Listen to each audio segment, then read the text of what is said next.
Hello everyone, welcome to Melvano app and today we are going to discuss about the vectors and the directions.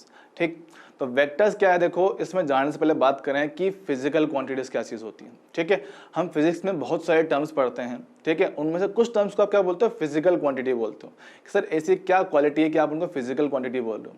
Physical quantity वो terms होती हैं जिनकी values को आप क्या कर सकते हो, मेजर कर सकते हो, जिनकी वैल्यूज़ को आप मेजर कर सकते हो, कैलकुलेट कर सकते हो, मतलब जिनकी वैल्यूज़ को आप फाइंड किया जा सके, उनको बोलते हो फिजिकल क्वांटिटी।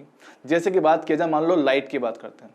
सर लाइट एक टर्म तो है, लेकिन क्या आप लाइट को मेजर कर सकते हो कि लाइट कितना है, क्या है, नहीं बोल सकते ना। हाँ, लेकिन लाइट की जो इंटेंसिटी होती है उसको आप मेजर कर सकते हो। तो वो जो टर्म मेजरेबल है, जिस टर्म को आप मेजर कर सकते हो, उसको आप बोलते हो एक फिजिकल क्वांटिटी। मतलब कि लाइट एक फिजिकल क्वांटिटी नहीं है, लेकिन हमारे पास जो लाइट की इंटेंसिटी होती है वो एक फिजिकल क्वांटिटी है। ठीक है, अब जो ये पूरी फिजिक्स में आप टर्म पढ़ोगे फिजिकल क्वांटिटीज, जैसे कि हम जो बात कर रहे हैं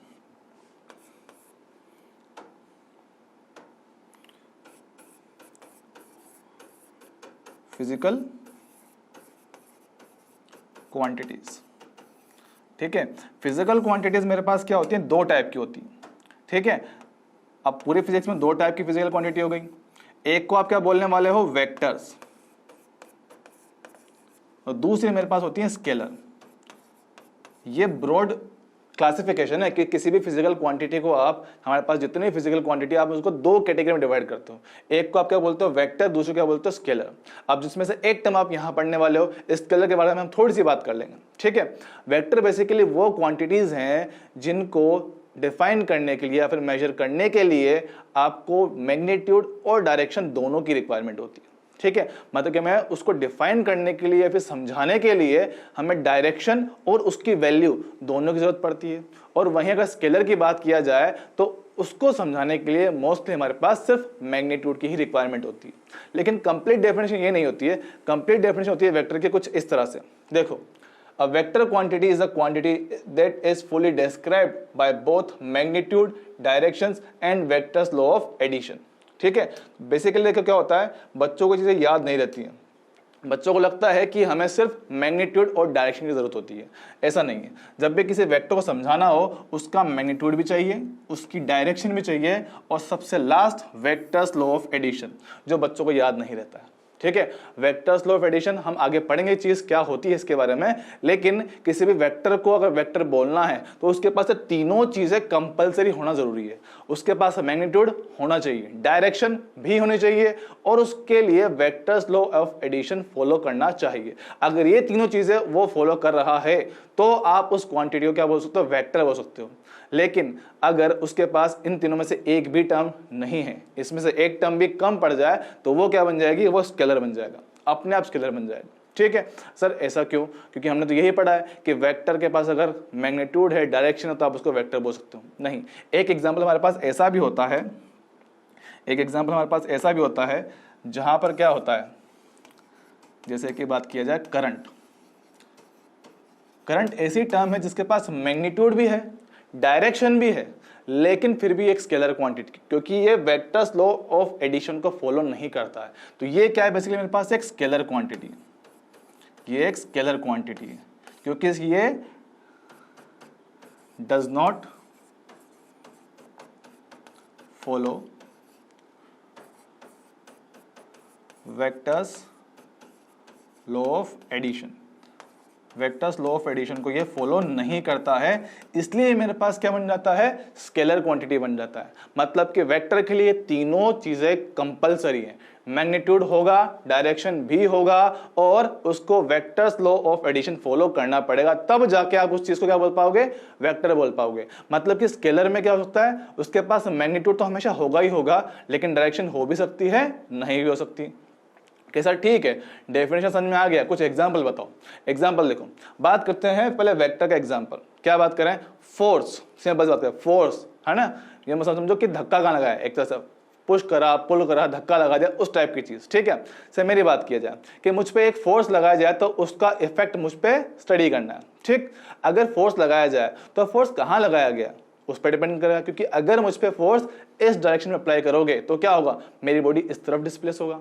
करेक्ट। अगर मुझ पे फोर्स यहाँ लगाया जाएगा तो उसका इफेक्ट इस डायरेक्शन में आएगा। मतलब कि फोर्स का इफेक्ट समझने के लिए वैल्यू के साथ साथ उसकी डायरेक्शन की बहुत इंपॉर्टेंस है ना। फोर्स की वैल्यू ज्यादा होगी तो इफेक्ट थोड़ा ज्यादा आएगा, फोर्स की वैल्यू कम होगी तो इफेक्ट थोड़ा कम आएगा। फोर्स की डायरेक्शन ये रही तो मेरा डिस्प्लेसमेंट कुछ इस तरफ होगा, फोर्स यहाँ लगाऊंगा तो मैं इस तरफ मूव करना चाहूंगा। कुछ ऐसी चीजें आपको देखने को मिलेगी, ठीक है। मतलब कि फोर्स के इफेक्ट को समझने के लिए मुझे उसकी वैल्यू भी चाहिए और उसकी डायरेक्शन भी चाहिए, ठीक है। वही बात किया जाए, चलो एक स्केलर क्वांटिटी के एग्जांपल की। स्केलर में बात किया जाए, मान लो हमारे पास क्या है, मास। फॉर एग्जांपल कि मेरा वेट कितना है सर, 60 kg है, मेरा मास 60 kg है। अब जब आप किसी को अपना मास बताते हो, अपना वजन बताते हो, तो ऐसा थोड़ी बोलते हो कि सर मेरा मास 60 kg इन नॉर्थ डायरेक्शन, नहीं बोलते ना। क्या बोलते हो, सिंपल बोलते हो सर 60 kg है, बस ये मेरा मास हो गया। ये थोड़ी होता कि उसमें मैं नॉर्थ में है या साउथ में है कि 60 kg इन नॉर्थ डायरेक्शन, 60 kg इन साउथ डायरेक्शन, सिंपल मास बोला जाता है। मतलब कि मास को डिफाइन करने के लिए सिर्फ और सिर्फ उसकी वैल्यू की जरूरत पड़ती है। और बात करें, मानो आप कहो वॉल्यूम की बात करते हैं, जब कभी आप दुकान वगैरह पे, शॉप वगैरह पे मिल्क लेने जाते हो, क्या बोलते हो कि भैया 1 लीटर दूध दे दो। ऐसा थोड़ी बोलते हो भैया 1 लीटर इन नॉर्थ डायरेक्शन का दूध चाहिए मुझे, नहीं बोलते ना। सिंपल वैल्यू बात करते हो कि सर 1 लीटर दूध दे दो, 2 लीटर दूध दे दो, ऐसी बात करते हो, ठीक है। तो ऐसी टर्म्स जिनको समझने के लिए या समझाने के लिए, डिस्क्राइब करने के लिए सिर्फ और सिर्फ उनके मैग्नीट्यूड की जरूरत पड़े, ठीक है। ऐसी टर्म्स को क्या बोल देते हो, स्केलर क्वांटिटीज। तो इसके एग्जाम्पल लिख लेते हैं अपन यहाँ पर। एग्जाम्पल स्केलर क्वांटिटी क्या हो जाएगा, हमारे पास मास हो जाएगा, हमारे पास वॉल्यूम हो जाएगा, ठीक है। तो ये कुछ एग्जांपल्स हैं, इसके और भी एग्जांपल होते हैं, बहुत सारे एग्जांपल होते हैं, ठीक है। उसके बारे में बात हम आगे करते रहेंगे, फिलहाल इसकी बात करते हैं। वेक्टर की बात किया हमने, एक तो बात कर लिया क्या, हमारा फोर्स, कि फोर्स को डिफाइन करने के लिए डायरेक्शन भी चाहिए और वैल्यू भी चाहिए। सर एक और एग्जाम्पल बताओ, सुनो फिर एक और एग्जाम्पल। बात करते हैं वेलोसिटी की, कि वेलोसिटी स्केलर है या वेक्टर है। समझो, अगर मैं बोलूं कि भैया मेरी रफ्तार 20 किलोमीटर पर आवर इन नॉर्थ डायरेक्शन है, सेंसिबल चीज लगती है कि हाँ सर नॉर्थ डायरेक्शन में आप जा रहे हो और 20 की स्पीड से जा रहे हो, करेक्ट है। मतलब कि समझाने के लिए कि मैं कहाँ जा रहा हूँ, मेरी स्पीड, मेरा मोशन किस तरफ है, तो उसके लिए मुझे वैल्यू और डायरेक्शन दोनों की जरूरत पड़ गई, करेक्ट बात है ना। तो देखो मैं बोल रहा हूँ कि सर मेरी रफ्तार 20 किलोमीटर इन साउथ है, कि सर साउथ डायरेक्शन में जा रहे हो और 20 की स्पीड से जा रहे हो, करेक्ट। तो ऐसी टर्म्स को समझाने के लिए मुझे क्या पड़ा, डायरेक्शन और वैल्यू दोनों की जरूरत पड़ी, ठीक है। तो हमारे पास अगर एग्जांपल बात की जाए वेक्टर्स के, क्या हो सकता है, एक फोर्स हो सकता है, ठीक, एक हमारे पास वेलोसिटी हो सकता है, और भी बहुत सारे एग्जांपल इसमें हो सकते हैं। जैसे कि हमें यहाँ पे दिया भी हुआ, डिस्प्लेसमेंट है, वेक्टर है, सॉरी वेलोसिटी है, एक्सेलरेशन है, फोर्स है। यहाँ पे आपको एग्जाम्पल कुछ दिए हुए हैं, ये मेरे पास डिस्प्लेसमेंट हो गया, वेलोसिटी हो गया, एक्सेलरेशन हो गया, फोर्स हो गया। इन सबको समझाने की, डिस्प्लेसमेंट कहाँ गया, किस डायरेक्शन में गया, कितना गया, डिस्प्लेसमेंट किस डायरेक्शन में कितना गया, डिस्प्लेसमेंट होता है डायरेक्शन जरूरत पड़ेगी, है ना, किस तरफ और कितना। सेकंड क्या है, वेलोसिटी, हमने अभी भी बात किया। एक्सेलरेशन और फोर्स एक जैसे टर्म मान के चलो, फिलहाल इनको, फिलहाल ये एक जैसे टर्म मान के चलो कि हाँ जिस तरफ फोर्स आएगा उसी तरफ आपका एक्सेलरेशन होता है, चीज वही है। बाकी एक्सेलरेशन चीज क्या होती है, क्या होता है, rate of change of velocity. अब जब वेलोसिटी खुद एक वेक्टर क्वांटिटी है तो उसका चेंज भी वेक्टर ही आने वाला है, ठीक है। तो इसके बारे में बात की जाएगी बाद में। बाकी फिलहाल इसको सिर्फ इतना समझो कि ये भी मेरे पास एक वेक्टर क्वांटिटी और ये भी एक वेक्टर क्वांटिटी हो जाएगा, ठीक है। बढ़ते हैं नेक्स्ट स्लाइड पर, ठीक है। बात किया जाए रिप्रेजेंटेशन ऑफ वेक्टर, किसी भी वेक्टर को रिप्रेजेंट किस तरह किया जाता है, ठीक है। जब कभी आप इसको डायग्राम में ड्रॉ करते हो, समझो जब इसको डायग्राम में ड्रॉ किया जाए, हमारे पास देखो डायग्राम ड्रॉ करते हो तो मान लो मेरे पास ये मैंने ऐसा कुछ शो किया हुआ, कोई वेक्टर है मेरे पास ए, ठीक है। तो अगर मुझे इसको वर्डिंग से समझाना कि वर्ड्स में आप इसको लिखते हैं किस तरह से हो, दो अलग अलग वर्ड्स लिखे हुए हैं, इनमें से कौन सा वेक्टर है कौन सा स्केलर है, कैसे आइडेंटिफाई किया जाए, तो इनके लिए जो कुछ सिंबल्स यूज करते हैं, ठीक है। हम क्या बोलते हैं यहाँ पर, अगर मुझे किसी वेक्टर को समझाना है, क्या बोला गया, to represent a vector by putting a small arrow above the physical quantity, small arrow above the physical quantity. जैसे अगर मैं ए को रिप्रेजेंट करना चाह रहा हूं, अगर मैं बोलता हूं कि ये वेक्टर है तो मुझे इसके ऊपर ऐसे एक एरो शो करना पड़ेगा, तब जाके मैं आइडेंटिफाई कर पाऊंगा कि ये एक वेक्टर क्वांटिटी है। अगर इसको ग्राफ में समझाना तो ग्राफ में कैसे बताओगे कि एक स्ट्रेट लाइन है। अब ये जो टर्म होता है ये इसका होता है हेड, देखो इसको क्या बोलेंगे, ये बन जाएगा मेरे पास, क्या बन जाएगा इसका हेड, इसको हम बोलते हैं इसकी टेल। ठीक है, अब ये जो एरो होता है इस वेक्टर की डायरेक्शन को रिप्रेजेंट कर रहा होता है कि वेक्टर की डायरेक्शन क्या है, और इसकी जो ये लेंथ होती है, ये जो लेंथ होता है, जो लेंथ होता है ये इसके मैग्नीट्यूड को रिप्रेजेंट कर रहा होता है। मतलब कि अगर किसी वेक्टर की लेंथ ज़्यादा है तो उसकी वैल्यू भी ज़्यादा रहेगी। जैसे समझो, मानो कि मेरे पास मैंने दो वेक्टर ऐसे कुछ रिप्रेजेंट किए, ठीक, देख पा रहे हो कि एक की लेंथ ज़्यादा है और दूसरे की लेंथ थोड़ी सी कम है, करेक्ट, एक की लेंथ ज़्यादा है, दूसरे की लेंथ कम है। ठीक है, तो हमने बोला है कि जो लेंथ होता है वो मैग्नीट्यूड के प्रोपोर्शनल होता है, जितनी लंबी लेंथ होगा उसका वैल्यू उतना ही ज्यादा आएगा। तो देख पा रहे हो दो अलग अलग वेक्टर हमने रिप्रेजेंट किया है। जब दो अलग अलग वेक्टर हैं, दोनों की डायरेक्शन मैंने सेम दिखाया है, लेकिन लेंथ थोड़ी डिफरेंट है। लेंथ डिफरेंट है मतलब कि डेफिनेटली इसका वैल्यू ज्यादा रहा होगा और उसका वैल्यू कम रहा होगा, मतलब कि इसका मैग्नीट्यूड ज्यादा है और इसका मैग्नीट्यूड कम है। तो मतलब कि magnitude of B is greater than magnitude of A. ठीक, तो ये मेरे पास एक सिंपल चीज है कि अगर वेक्टर की लेंथ को, जो आपके जो वेक्टर की लेंथ होता है वो उसके मैग्नीट्यूड को रिप्रेजेंट कर रहा होता है। ठीक है, आगे बात करें। अब क्या होता है, कुछ बुक्स ऐसे भी हैं जहां पर वेक्टर के जो डिनोशंस है वो थोड़े अलग हैं, उनको रिप्रेजेंट करने का तरीका थोड़ा सा डिफरेंट है। जैसे देखो यहाँ पे क्या लिखा हुआ है, in case of a print text, मतलब कि कोई बुक्स वगैरह आती हैं उनमें क्या होता है, वेक्टर्स को बोल्ड लेटर्स में, ठीक है, तो डार्क जो होता है ना, डार्क, उसमें दिखाया जाता है। ऐसा समझो, एक होता है कि हमने बस सिंपल ऐसे ए लिख दिया, जो बुक्स होती है उनको बिल्कुल डार्क कर देती है इस तरह से बोल्ड लेटर्स में। जरूरी नहीं कैपिटल ही हो, स्मॉल भी हो सकता है, आप स्मॉल लेटर लिख दो। ठीक है, तो वेक्टर्स को आप कैपिटल या स्मॉल लेटर दोनों से रिप्रेजेंट कर सकते हो, लेकिन कुछ बुक्स ऐसी हैं जहां पर इनको कैपिटल में या स्मॉल में लिखने के बावजूद भी बोल्ड कर दिया जाता है। ठीक है, इनको बोल्ड कर देते हो।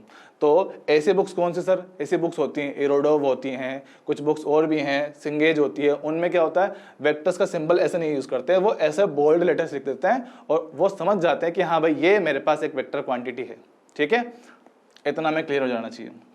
ठीक है, तो वेक्टर का रिप्रेजेंटेशन हमने समझ लिया है, ये इसका हेड होगा, ये इसका टेल होगा, इसकी जो लेंथ होगी वो मैग्नीट्यूड को रिप्रेजेंट कर रहा होगा, और वर्डिंग्स में आप इसको ऐसे रिप्रेजेंट करने वाले हैं और हम इसी को यूज करेंगे। ठीक, हम इसी तरीके को यूज करने वाले हैं। ठीक, चलो बढ़ते हैं नेक्स्ट स्लाइड पर। देखो यहां पे क्या लिखा हुआ है, आगे पढ़ते हैं। The magnitude of a vector quantity is denoted by a mod और मोड ए और sometimes light force italic letter. मतलब कि किसी भी वेक्टर की वैल्यू जो उसके मैग्नीट्यूड को होता है उसको रिप्रेजेंट करने का तरीका क्या है। जैसे हमने बात किया कि हमने क्या बोला था अभी कि सर ये मेरे पास वेक्टर ए है, मैं बोलूँ सर इसकी वैल्यू क्या है, इसका मैग्नीट्यूड क्या है, तो उसके मैग्नीट्यूड को रिप्रेजेंट करने के लिए क्या करते हो, ए और आगे कर देते हो मोड। मोड का मतलब होता है कि उसकी पॉजिटिव वैल्यू, उसकी वैल्यू कितनी है, मैग्नीट्यूड कितना है। या फिर कुछ बुक्स में जहाँ पे उसको इटैलिक लेटर, मतलब थोड़ा तिरछा वर्ड होता है ना, ऐसा तिरछा आपने कभी टाइपिंग वगैरह करते हो उसमें लिखा आता है बोल्ड इटैलिक, उस टाइप के वर्ड लिखे आते हैं। इटैलिक का मतलब थोड़ा तिरछा लिखा होता है। ठीक है, तो उस तरह से आप इसको रिप्रेजेंट कर सकते हो। पर हमारे काम की चीज़ सिर्फ इतना है कि किसी भी वेक्टर के मैग्नीट्यूड को दिखाने के लिए आप उस पर मोड लगा दोगे और कुछ ऐसा दिखाओगे। ठीक, हमने बात की, देखो यहाँ पे कुछ एग्जाम्पल भी दिया है आपको। एक वेक्टर है मेरे पास इस डायरेक्शन में, देख पा रहे हो, वेक्टर की डायरेक्शन इस तरफ है, वैल्यू कितना दे रखा है, 10 दे रखा है, समझ रहे हो, वेक्टर का वैल्यू कितना 10 दिया हुआ है, मतलब कि इस वेक्टर का जो मैग्नीट्यूड है वो कितना 10 होगा। कैसे लिखेंगे, ए वेक्टर का मैग्नीट्यूड इक्वल टू 10, या फिर कहीं जगह पर आप इसको बिना मोड के सिंपल ए लिख के भी इसको दिखा देते हो। समझ रहे हो, जैसे इसकी बात की जाए कि ये वेक्टर है, इसका वैल्यू 15 और डायरेक्शन कहाँ है, यहाँ पर है, तो इस बी वेक्टर का जो मैग्नीट्यूड मेरे पास होगा क्या हो जाएगा, 15 हो जाएगा। ठीक, तो इस तरह से आप किसी भी वेक्टर के मैग्नीट्यूड को रिप्रेजेंट करते हो। ठीक है, बढ़ते हैं नेक्स्ट स्लाइड पर। तो बात करने वाले हैं अब हम एंगल बिटवीन टू वेक्टर्स। ठीक है, जब भी दो वेक्टर के बीच में आपको एंगल निकालना हो तो क्या करते हैं, देखो मानो कि मेरे पास एक वेक्टर कुछ यहाँ शो किया हुआ है और एक वेक्टर यहाँ है, मानो इसका नाम कितना है, ए वेक्टर, इसको क्या बोल रहे हैं, बी वेक्टर। ठीक है, ये मानो कितना 120 डिग्री।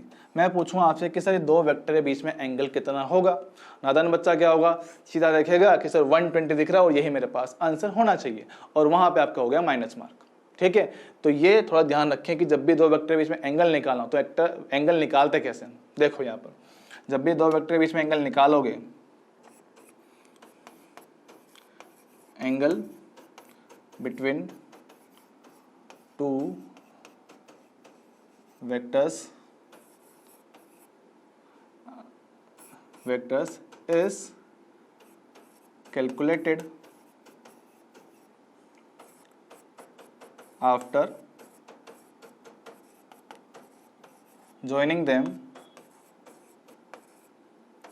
either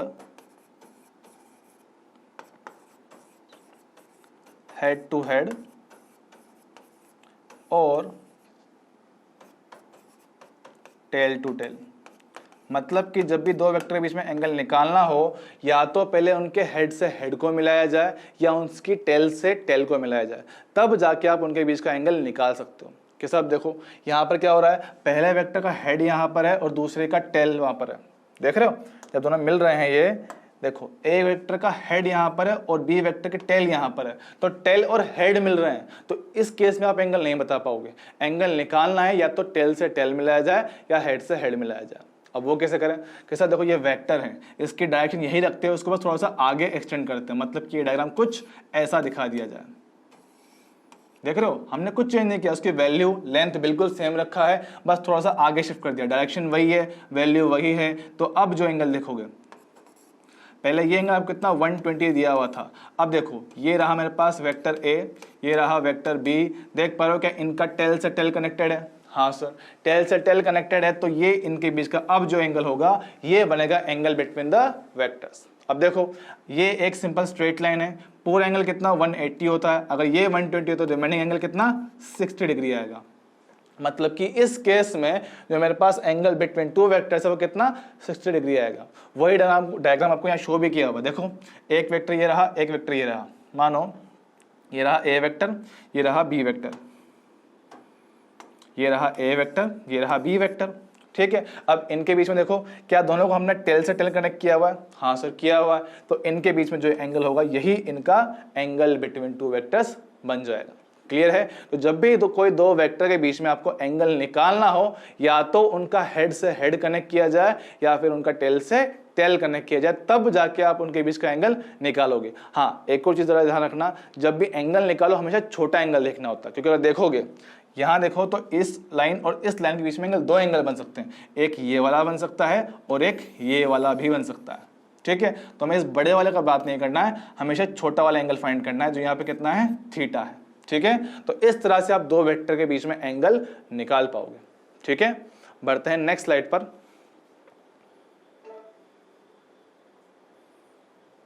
ठीक, बात करते हैं वेक्टर्स कंपोनेंट, ठीक है। वेक्टर के कंपोनेंट किस तरह से करते हैं, कि क्या चीज होती है, कैसे करते हैं, ठीक है। तो क्या होता है बेसिकली से समझो कि मान लो एक फोर्स लगाया जाए, ठीक है। अगर मुझ पे फोर्स सिर्फ इस डायरेक्शन में लगता है तो उसका इफेक्ट मुझ पे सिर्फ इस डायरेक्शन में आएगा, करेक्ट। वहीं अगर मुझे कोई आदमी ऊपर से उठाना चाहे रस्सी से बांधकर, तो एक फोर्स ऊपर आ गया तो मैं उस फोर्स की वजह से ऊपर जाऊंगा।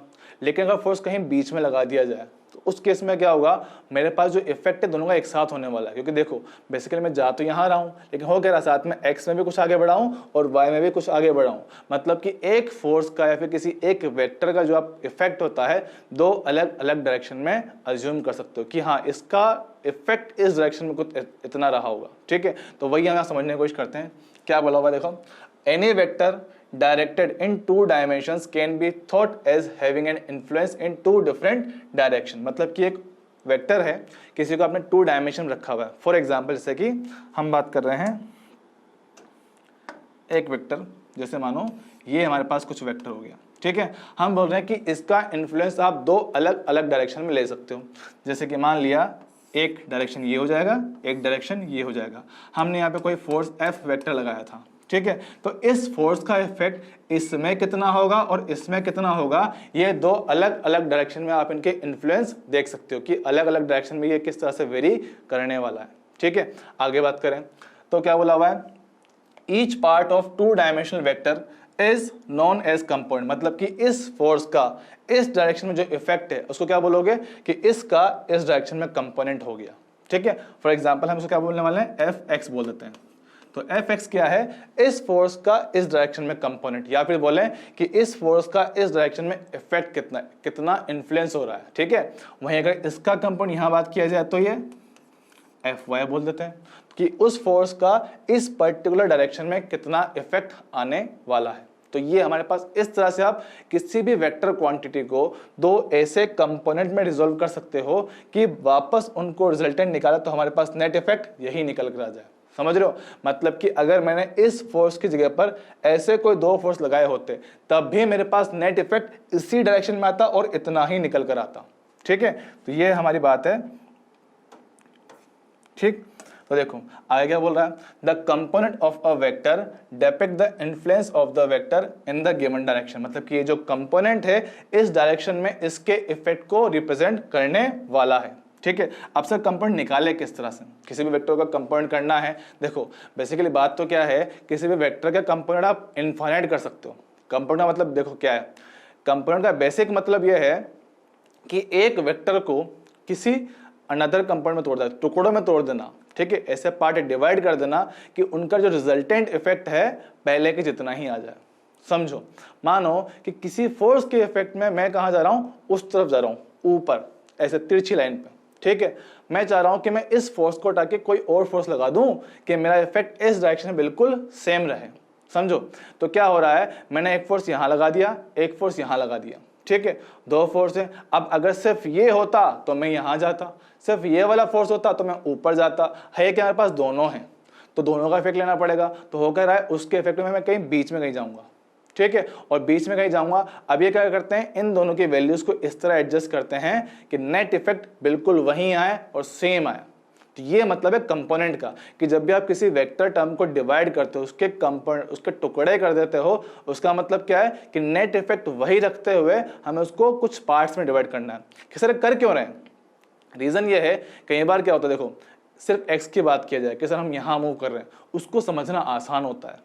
सिर्फ एक डायरेक्शन की बात किया जाए, इसको समझना आसान है। लेकिन जब कहीं बीच में चले जाते हो तो चीज़ थोड़ी कॉम्प्लेक्स हो जाती है। तो उस चीज़ को आसान करने के लिए क्या करते हो, चीज़ों को टुकड़े में तोड़ दिया जाता है। और जनरली जो हम करते हैं, एक्स डायरेक्शन और वाई डायरेक्शन, इसमें कर देते हैं दो कंपोनेंट। तो इससे क्या होता है, क्वेश्चन को सोल्व करना बड़ा आसान हो जाता है। ठीक है, अब कंपाउंड करना है तो किस तरह करें, देखो समझते हैं यहाँ पे।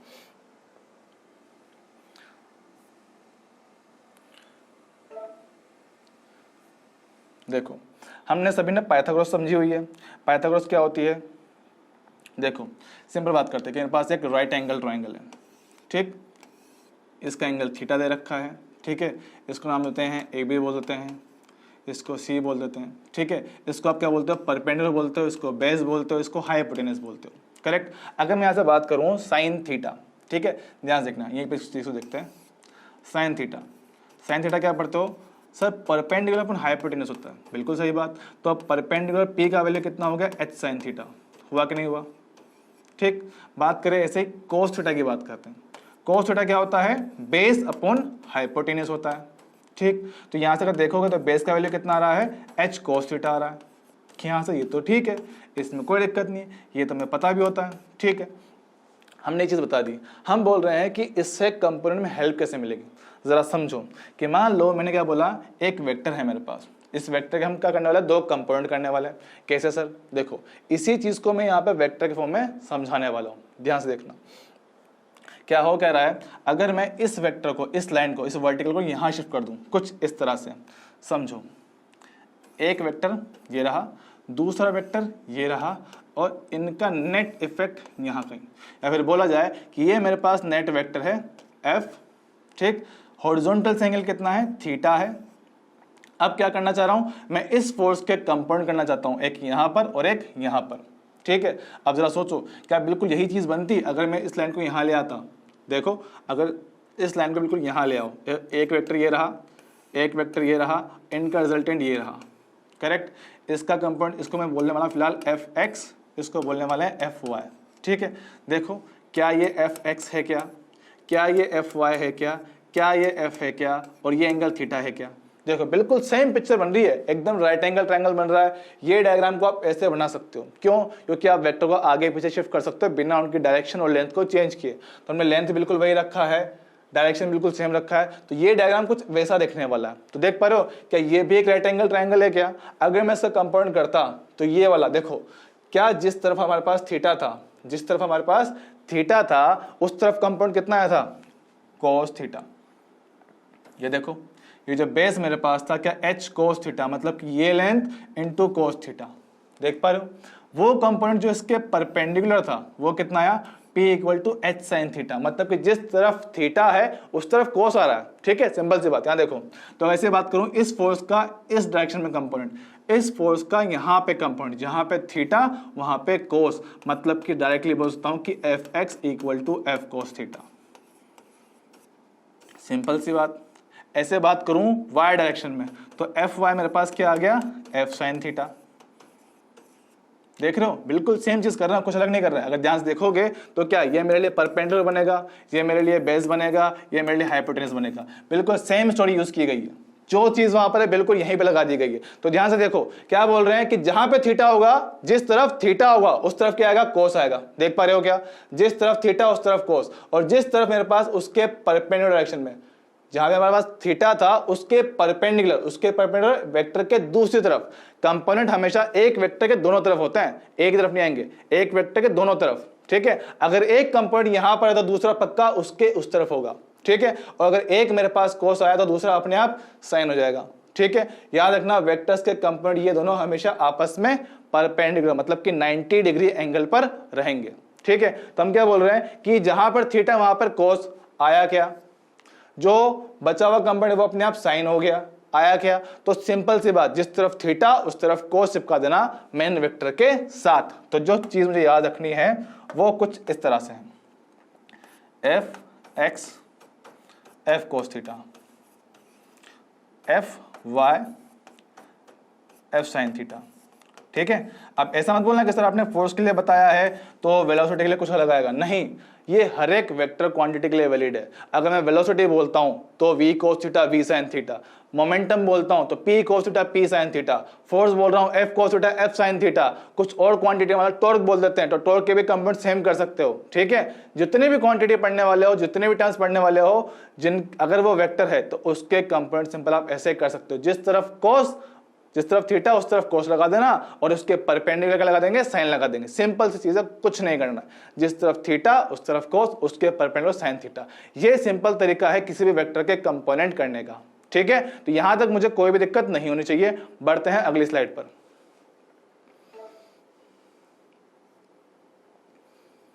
अब क्या हमारे पास टाइप्स ऑफ वेक्टर के, हम जितने वेक्टर क्वांटिटीज पढ़ेंगे उसमें किस किस टाइप के वेक्टर्स होते हैं। ठीक है, तो पहली टर्म मेरे पास क्या है, यहाँ पर नाम देखो, यूनिट वेक्टर।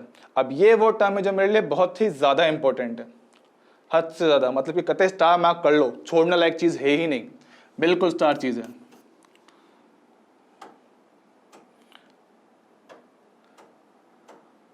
बिल्कुल स्टार चीज हमारे लिए, छोड़ना नहीं, बिल्कुल नहीं छोड़ना, बिल्कुल इंपॉर्टेंट चीज है। ठीक है, क्या होता है? A unit vector is a vector which has unit magnitude, मतलब कि ऐसे वेक्टर जिनका मैग्नीट्यूड 1 होता है। सही बात है, इंपॉर्टेंट चीज है, याद भी रखना है कि ऐसे वेक्टर जिनका मैग्नीट्यूड यूनिट होता है, जिनका मैग्नीट्यूड 1 के इक्वल आता है, ये चीज अच्छी है। लेकिन मेन चीज क्या है कि सर जो वेक्टर होता है, ये जो यूनिट वेक्टर होता है, इसका यूज करते हैं किसी भी डायरेक्शन को रिप्रेजेंट करने के लिए। डायरेक्शन रिप्रेजेंट करने के लिए ही मेरे पास यूनिट वेक्टर काम में आता है। समझो क्या बोल रहे हैं, इसी के लिए बात कर रहे हैं। ठीक है,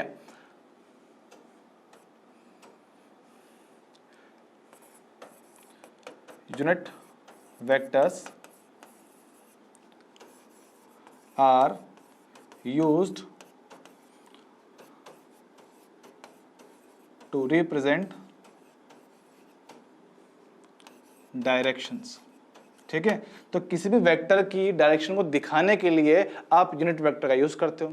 जैसे कि एक बहुत सिंपल बात करते हैं, हमारे पास जो 3 बेसिक डायमेंशन जो आप पढ़ते हो, एक्स डायरेक्शन, वाई डायरेक्शन और एक जेड डायरेक्शन। ठीक है। तो इन 3 डायरेक्शन को रिप्रेजेंट करने के लिए भी आप यूनिट वेक्टर का यूज करते हो। अब इनको समझाया कैसे जाता है, इनको लिखा कैसे जाता है। जब भी किसी यूनिट वेक्टर को समझाना हो तो आप उसको लिखते हैं किस तरह से हो, उसको कहते हो केप, मतलब कि कुछ ऐसा।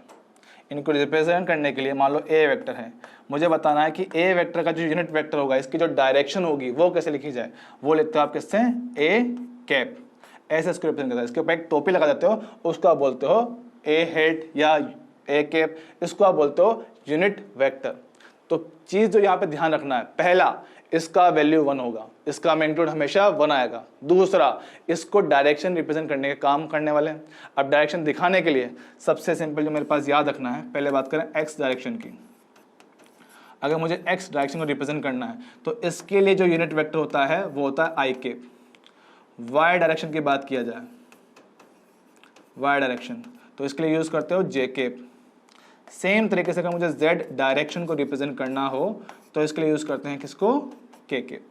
ठीक, तो 3 डिफरेंट डायरेक्शन को जो हम डिफाइन करने वाले हैं, क्यों, क्योंकि देखो ये बहुत ज्यादा ब्रॉड में यूज आने वाली चीज है, तो इसको डायरेक्टली याद रखा जाए कि एक्स को दिखाने के लिए आई कैप, वाई को दिखाने के लिए जे कैप और जेड को दिखाने के लिए के कैप यूनिट वेक्टर का यूज करते हैं। ठीक है, लास्ट लाइन पढ़ते हैं, क्या दिया हुआ है, a unit vector is denoted by A cap and read as a unit vector और ए हेड, ये हमने बात कर लिया है। It is clear that the magnitude of unit vector is always 1, मतलब कि यूनिट वेक्टर का वैल्यू हमेशा 1 आएगा। बात करें अ unit vector merely indicates direction only, तो ये मेरे लिए सबसे ज्यादा इंपॉर्टेंट चीज है कि ये जो होता है सिर्फ और सिर्फ यूनिट वेक्टर को डायरेक्शन समझाने के लिए काम आता है। ठीक, तो ठीक है, अपन ने इतना बात कर लिया है कि हमारे पास जो एक्स वाई और जेड कार्टेशियन कोऑर्डिनेट में जो हमारे पास जो एक्स वाई और जेड डायरेक्शन होती है उनको रिप्रेजेंट करने के लिए आप जो यूनिट वेक्टर यूज करते हो वो क्या होंगे, I cap for X direction, J cap for Y direction और K cap for Z direction. ठीक है, तो बढ़ते हैं अगले स्लाइड पर। देखो अगला वेक्टर जो हमारे पास होता है टाइप ऑफ वेक्टर में, पहला है मेरे पास, पहला था हमारे पास यूनिट वेक्टर जिसके मैग्नीट्यूड 1 होती है।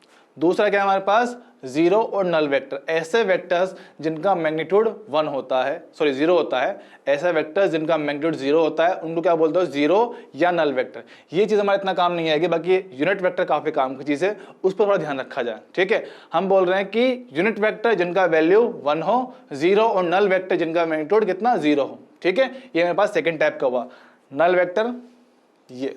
ठीक, सेकंड मेरे पास इक्वल वेक्टर, मतलब कि दो वेक्टर को आप इक्वल कब बोलोगे, मतलब दो वेक्टर की बात की जाए, ए वेक्टर और बी वेक्टर, हम बोल रहे हैं कि दोनों इक्वल है। कैसे, कुछ इस तरह से मैं बोल रहा हूं कि A vector is equal to B vector. अब दो वेक्टर को इक्वल आप तब बोल सकते हो कि जब उनका वैल्यू भी सेम हो और डायरेक्शन भी सेम हो, मतलब कि कुछ इस तरह से, मान लो ये रहा मेरे पास ए वेक्टर और ये रहा मेरे पास बी वेक्टर, ये मेरे पास कितना ए वेक्टर, ये हो गया बी वेक्टर, देख पा रहे हो दोनों की लेंथ सेम है और डायरेक्शन भी सेम है। तो ऐसे वेक्टर जिनका वैल्यू और डायरेक्शन दोनों सेम हो उनको क्या बोल दो भाई, इक्वल वेक्टर, डायरेक्शन वैल्यू दोनों सेम, तब जाके आप दो वेक्टर्स को इक्वल बोल पाते हो। ठीक है, बढ़ते हैं अगले स्लाइड पर। नेक्स्ट क्या है मेरे पास, लाइक वेक्टर्स। ठीक है, लाइक का मतलब क्या है, पढ़ते हैं, if two or more vectors have the same direction but may have different magnitude, ऐसे वेक्टर्स जिनकी डायरेक्शन सेम है, डायरेक्शन सेम है लेकिन मैग्नीट्यूड डिफरेंट हो सकता है। समझो फर्स्ट, ठीक है, इस तरह से कुछ देख पा रहे हो, ए वेक्टर है, बी वेक्टर है, दोनों की डायरेक्शन सेम है लेकिन लेंथ डिफरेंट है। एक और देखते हैं, ऐसा कुछ, ठीक है, इसका लेंथ थोड़ा सा ज्यादा है। ठीक, इसको मैं बोल रहा हूं क्या, सी वेक्टर, इसको बोल रहा हूं डी वेक्टर। इन दोनों की डायरेक्शन सेम है लेकिन लेंथ डिफरेंट है।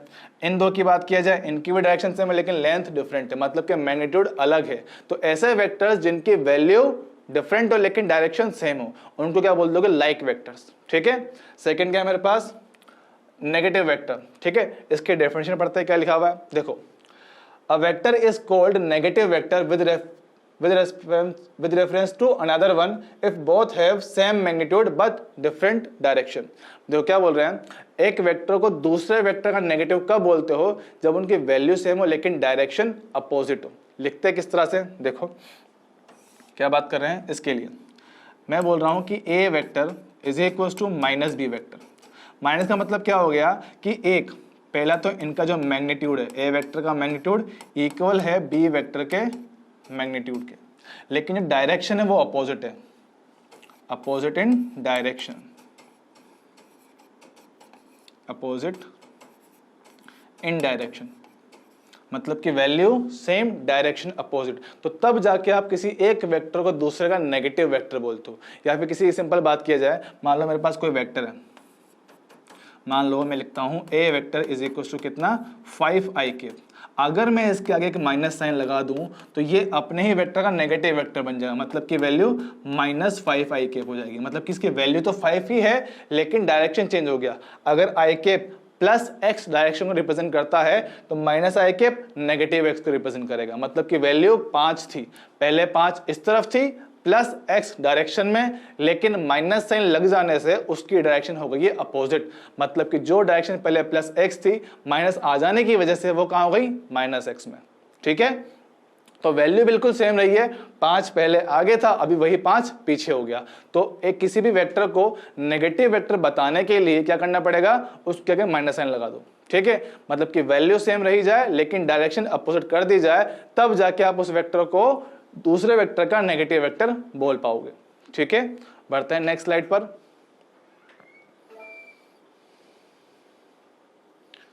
नेक्स्ट है मेरे पास कोलिनियर वेक्टर। काफी अच्छी चीज है, ध्यान से देखेंगे इस चीज को।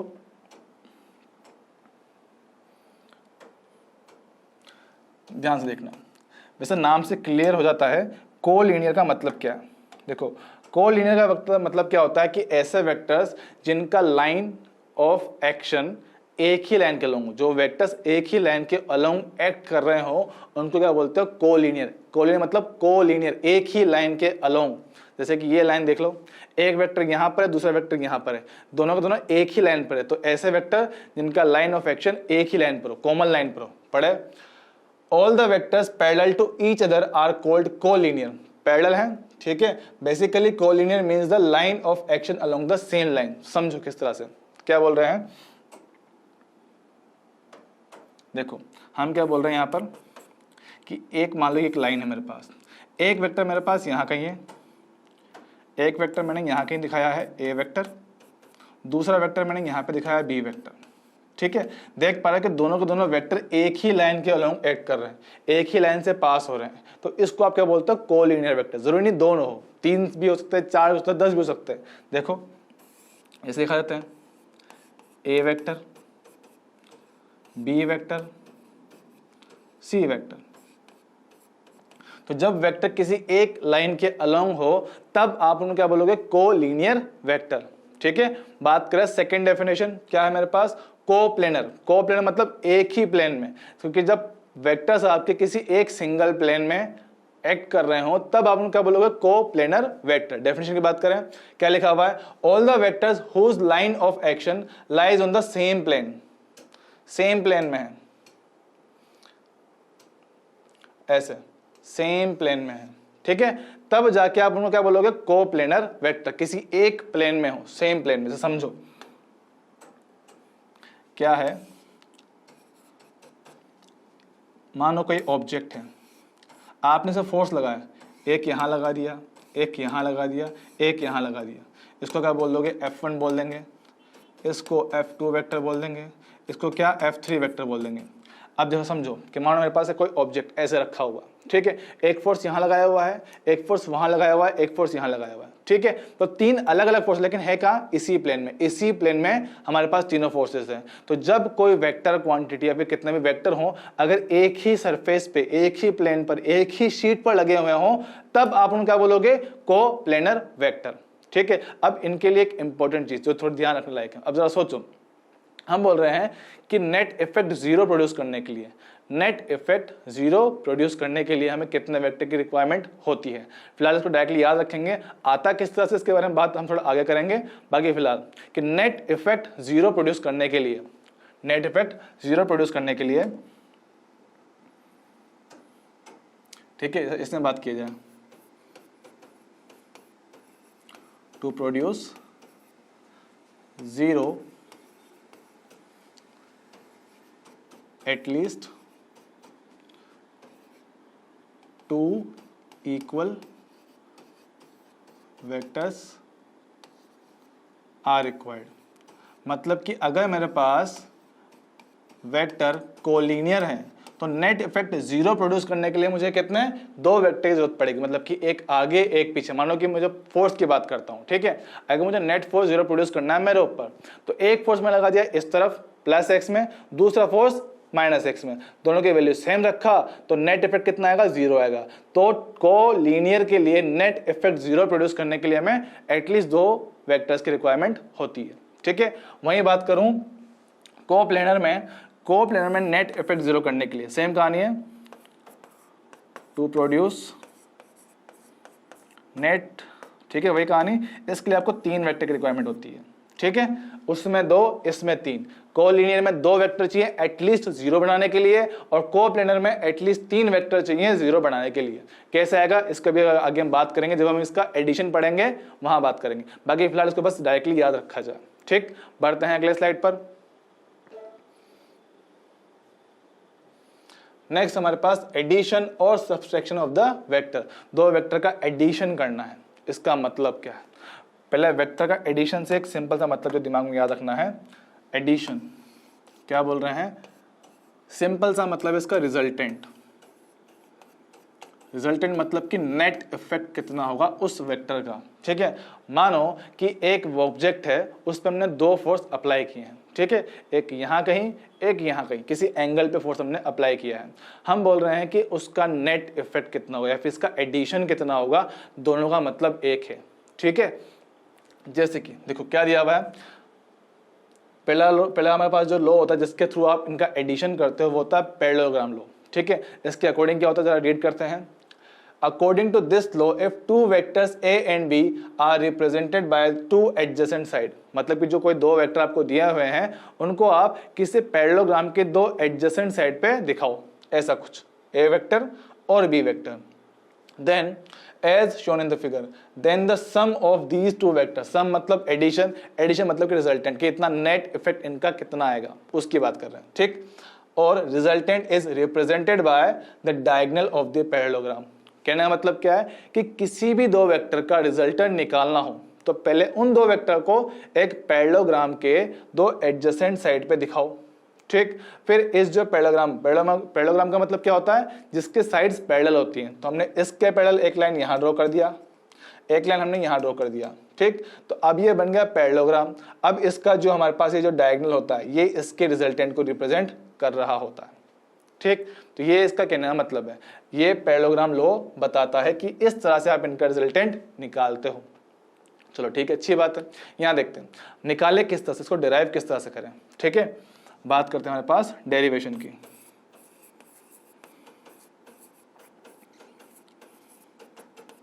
डेरिवेशन किस तरह से है, अब इसके लिए हमें आना चाहिए कि कंपोनेंट किस तरह किया जाए, और वो चीज हम ऑलरेडी देख चुके हैं, ठीक है।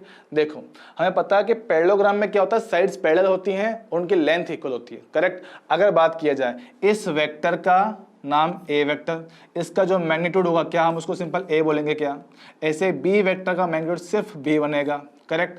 अब अगर क्योंकि ये साइड इसके पैरेलल है, ये साइड इसके पैरेलल है, तो इसका लेंथ भी बी के इक्वल ही आएगा, करेक्ट, ठीक। इन वेक्टर के बीच का एंगल कितना आपको थीटा गिवन है। अब अगर मैं इस लाइन को वहां बिल्कुल पैरेलल शिफ्ट कर रहा हूं तो ये एंगल में मेरे पास कितना थीटा आएगा, करेक्ट बात है। चलो अब इसको कुछ नाम देते हैं, ये पॉइंट आपको ओ दिया हुआ है, इसको बोलते हैं पी, इसको बोल देंगे क्यू, इसको बोल देते हैं कुछ डी बोल देते हैं, चलेगा। चलो बात करते हैं फिलहाल इस लेंथ की, क्योंकि मेरे पास ये बी है, क्या मैं इस बी का कंपाउंड यहां कर सकता हूं क्या, ठीक। हमने बात किया था अभी थोड़ी देर पहले ही कि बी का कंपोनेंट अगर जहां पे थीटा उस तरफ क्या आता है, कोस आता है, मतलब कि बी का कंपोनेंट यहां पर कितना आएगा, बी कोस थीटा, ठीक। और उसके परपेंडिकुलर साइड मतलब कि यहां कहीं वो कितना हो जाएगा, बी साइन थीटा, करेक्ट है। अब जरा देखो उस चीज को थोड़ा यहां दिखाते हैं, ये डायग्राम कुछ आपको ऐसा दिख रहा है, ओ पी और क्यू। अगर देखोगे क्या ये जो लाइन है ये रिजल्टेंट वेक्टर आर को रिप्रेजेंट कर रहा है, और उसका मैग्नीट्यूड कितना सिर्फ आर बनेगा, करेक्ट। ये जो वर्टिकल लाइन है ये कितना मेरे पास बी साइन थीटा निकल कर आया है, ठीक। वहीं जो ये वाली लाइन है अगर देखो तो ये क्या है, OD प्लस DQ है, मतलब कि इसका जो टोटल लेंथ है वो कितना, A plus B cos theta निकल कर आया है। ठीक, अब देख पा रहे हो क्या ये एंगल 90 डिग्री है क्या, बिल्कुल है। तो क्या हम इसके लिए पाइथागोरस यूज कर सकते हैं क्या? पाइथागोरस क्या बोलता है, hypotenuse square plus perpendicular square plus base square, यही बोलता है हाइपोटेनियस पाइथागोरस। ठीक है, तो बस कुछ नहीं करना है, पाइथागोरस का यूज करना है। पाइथागोरस के अकॉर्डिंग इसकी जो इक्वेशन बनना चाहिए क्या बनेगा, OP स्क्वायर इक्वल टू, एक मिनट रुकिए, OP square is equal to PQ square plus OQ square, ये होती है हमारे पास पाइथागोरस। ठीक है, अगर देखोगे यहाँ पे तो OP मेरे पास कितना है, R के बराबर है, PQ कितना Q sin थीटा है, और OQ मेरे पास कितना AB cos थीटा। तो पहले इनका नाम लिख देते हैं, कितना कितना वैल्यू है। OP मेरे पास R रिजल्टेंट वेक्टर का मैग्नीट्यूड, वहीं बात किया जाए किसका, PQ का बात किया जाए। PQ क्या है, ये वर्टिकल लाइन, इसका क्या है, ये B sin थीटा आया है। ठीक, और लास्ट मेरे पास क्या है, OQ, इसका वैल्यू कितना हमारे पास A plus B cos theta आया। बस अब कुछ नहीं करना है, पाइथागोरस का यूज करते हुए इस इक्वेशन में इन वैल्यूज को पुट करना है और सॉल्व करना है। ठीक है, तो चलो देखते हैं। तो देखिए क्या है हमारे पास, इक्वेशन हमारे पास कुछ ऐसे आ चुकी थी। तो हमारे पास रिजल्टेंट R का स्क्वायर इक्वल टू क्या, हमारे पास first term B sin theta था, इसका स्क्वायर आया था, then plus A plus B cos theta निकल कर आया था। ठीक है, इसका बस थोड़ा सिंप्लीफाई करते हैं, ये कितना होगा R स्क्वायर, इसका स्क्वायर करो तो B square sine square theta. Correct, यहाँ आ जाओ, क्या ये A प्लस बी का होल स्क्वायर बनता है क्या, ओपन कर देते हैं, तो ये होगा A square plus B square sine square theta plus 2AB का यूज़ करेंगे तो 2AB cos थीटा। ठीक, तो ये इसका पूरा एक्सपेंशन निकल के आया। अब ज़रा देखो यहाँ पर क्या बोल रहा हूँ, B स्क्वायर साइन थीटा और B स्क्वायर, थोड़ी सी गड़बड़ हो गई, रुको यहाँ पर थोड़ा हमसे गड़बड़ हो गया है। ये जो टर्म था हमारे पास ये कोस स्क्वायर आएगा। ठीक, यहाँ पे देखो कोस है ना, तो कोस स्क्वायर आएगा, तो B square cos square theta. ठीक, तो हम जरा देख रहे हैं यहाँ पर, देखो ये B square sine square theta और ये B square cos square theta. अब इसके लिए ये दिखते ही हमें दिमाग में एक चीज आनी चाहिए कि sine square plus cos square का वैल्यू 1 होता है, एक आइडेंटिटी होती है, 10th क्लास में पढ़ी भी होगी। तो sign square plus cos square कितना, 1 होता है, तो उसका यूज करेंगे। कैसे सर, देखो मैं इसको और इसको साथ में लेने वाला हूँ।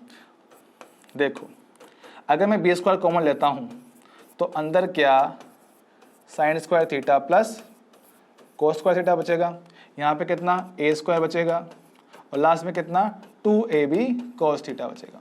ठीक, मुझे पता है कि sine square plus cos square 1 होता है, तो मेरे पास resultant R square is equal to पहली टर्म A स्क्वायर, दूसरा term B square, last term 2AB cos theta. अब अगर दोनों तरफ अंडर रूट ले लिया जाए, दोनों तरफ अंडर रूट ले लिया जाए यहाँ से देखो, तो resultant R vector is equal to उसका जो वैल्यू है A square plus B square plus 2AB cos theta under root, ये मेरे पास नेट फॉर्मूला निकल कर आ जाता है जो आपको यहाँ पर दिखा भी हुआ। ठीक है, तो कुल मिला के जब भी कोई दो वेक्टर किसी एंगल थीटा पे एक्ट कर रहे हो, दो वेक्टर किसी एंगल थीटा पे लग रहे हो, तो उनका जो नेट इफेक्ट है, उनका जो रिजल्टेंट है, उनका जो एडिशन है, उसका जो मैग्नीट्यूड मेरे पास आएगा वो आप कुछ इस फॉर्मूला से लिखोगे। ठीक है, तो ये फॉर्मूला मुझे याद होना चाहिए। ध्यान रखना, पहली टर्म ए का मतलब क्या है, magnitude of first vector A vector. B का मतलब क्या है, magnitude of second vector B vector.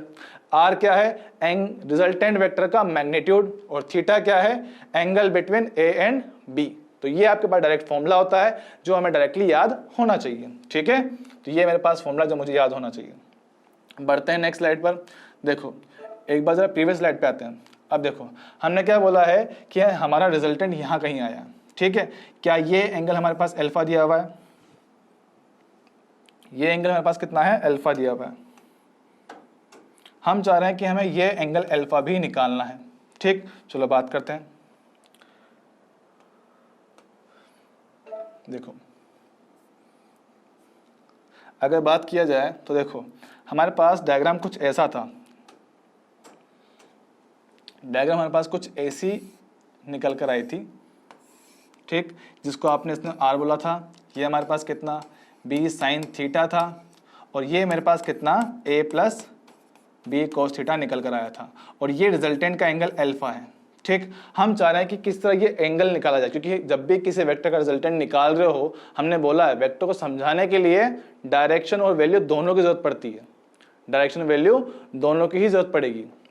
तो देखो, अगर मुझे वैल्यू निकालना है, ठीक है, वैल्यू हम निकाल चुके हैं, क्या था formula, A square plus B square plus 2ab cos theta over root. ठीक, ये मेरे पास रिजल्टेंट का वैल्यू आ गया। लेकिन डायरेक्शन कैसे बताया जाए भैया, कि डायरेक्शन है कहाँ पर भाई, रिजल्टेंट आ तो गया, मान लो कि 10 आया, तो 10 कहाँ पर, नॉर्थ में, साउथ में, नॉर्थ ईस्ट, कहाँ पर, किस टाइप पर आया, ठीक है। तो वो दिखाने के लिए मुझे ये एंगल दिखाना पड़ेगा, ताकि मैं बता पाऊँ कि आपका जो रिजल्टेंट वेक्टर है वो इस हॉरिजॉन्टल से अल्फा एंगल ऊपर है, ठीक है। तो मुझे ये एंगल अल्फा बताना पड़ेगा। अब देखो, क्या ये अल्फा को मैं बोलता हूँ tan alpha equal to perpendicular upon base, बोल सकते हैं, हमने नाम दिया था इनको O, P और Q। मैं कह रहा हूँ कि मुझे रिजल्टेंट का एंगल निकालना है, तो tan अल्फा क्या होता है, परपेंडिकुलर अपॉन बेस बोलते हो, और यहाँ हमारे पास वो क्या है, PQ अपॉन OQ बनेगा, करेक्ट। तो मेरे पास उनकी लेंथ यहाँ पे अवेलेबल है, तो PQ हमारे पास कितना है, B साइन थीटा, बेस कितना है, a plus B cos theta. तो देख रहे हो कि 10 अल्फा मेरे पास आ चुका, लेकिन सर मुझे अल्फा चाहिए, तो 10 को वहां लेके चलते हैं, तो अल्फा इज इक्वल टू क्या हो जाएगा, 10 inverse B sine theta divided by a plus B cos theta. ठीक, तो ये मेरे पास एंगल अल्फा निकल कर आया है। ठीक, ये मेरे पास फाइनल फॉर्मूला है।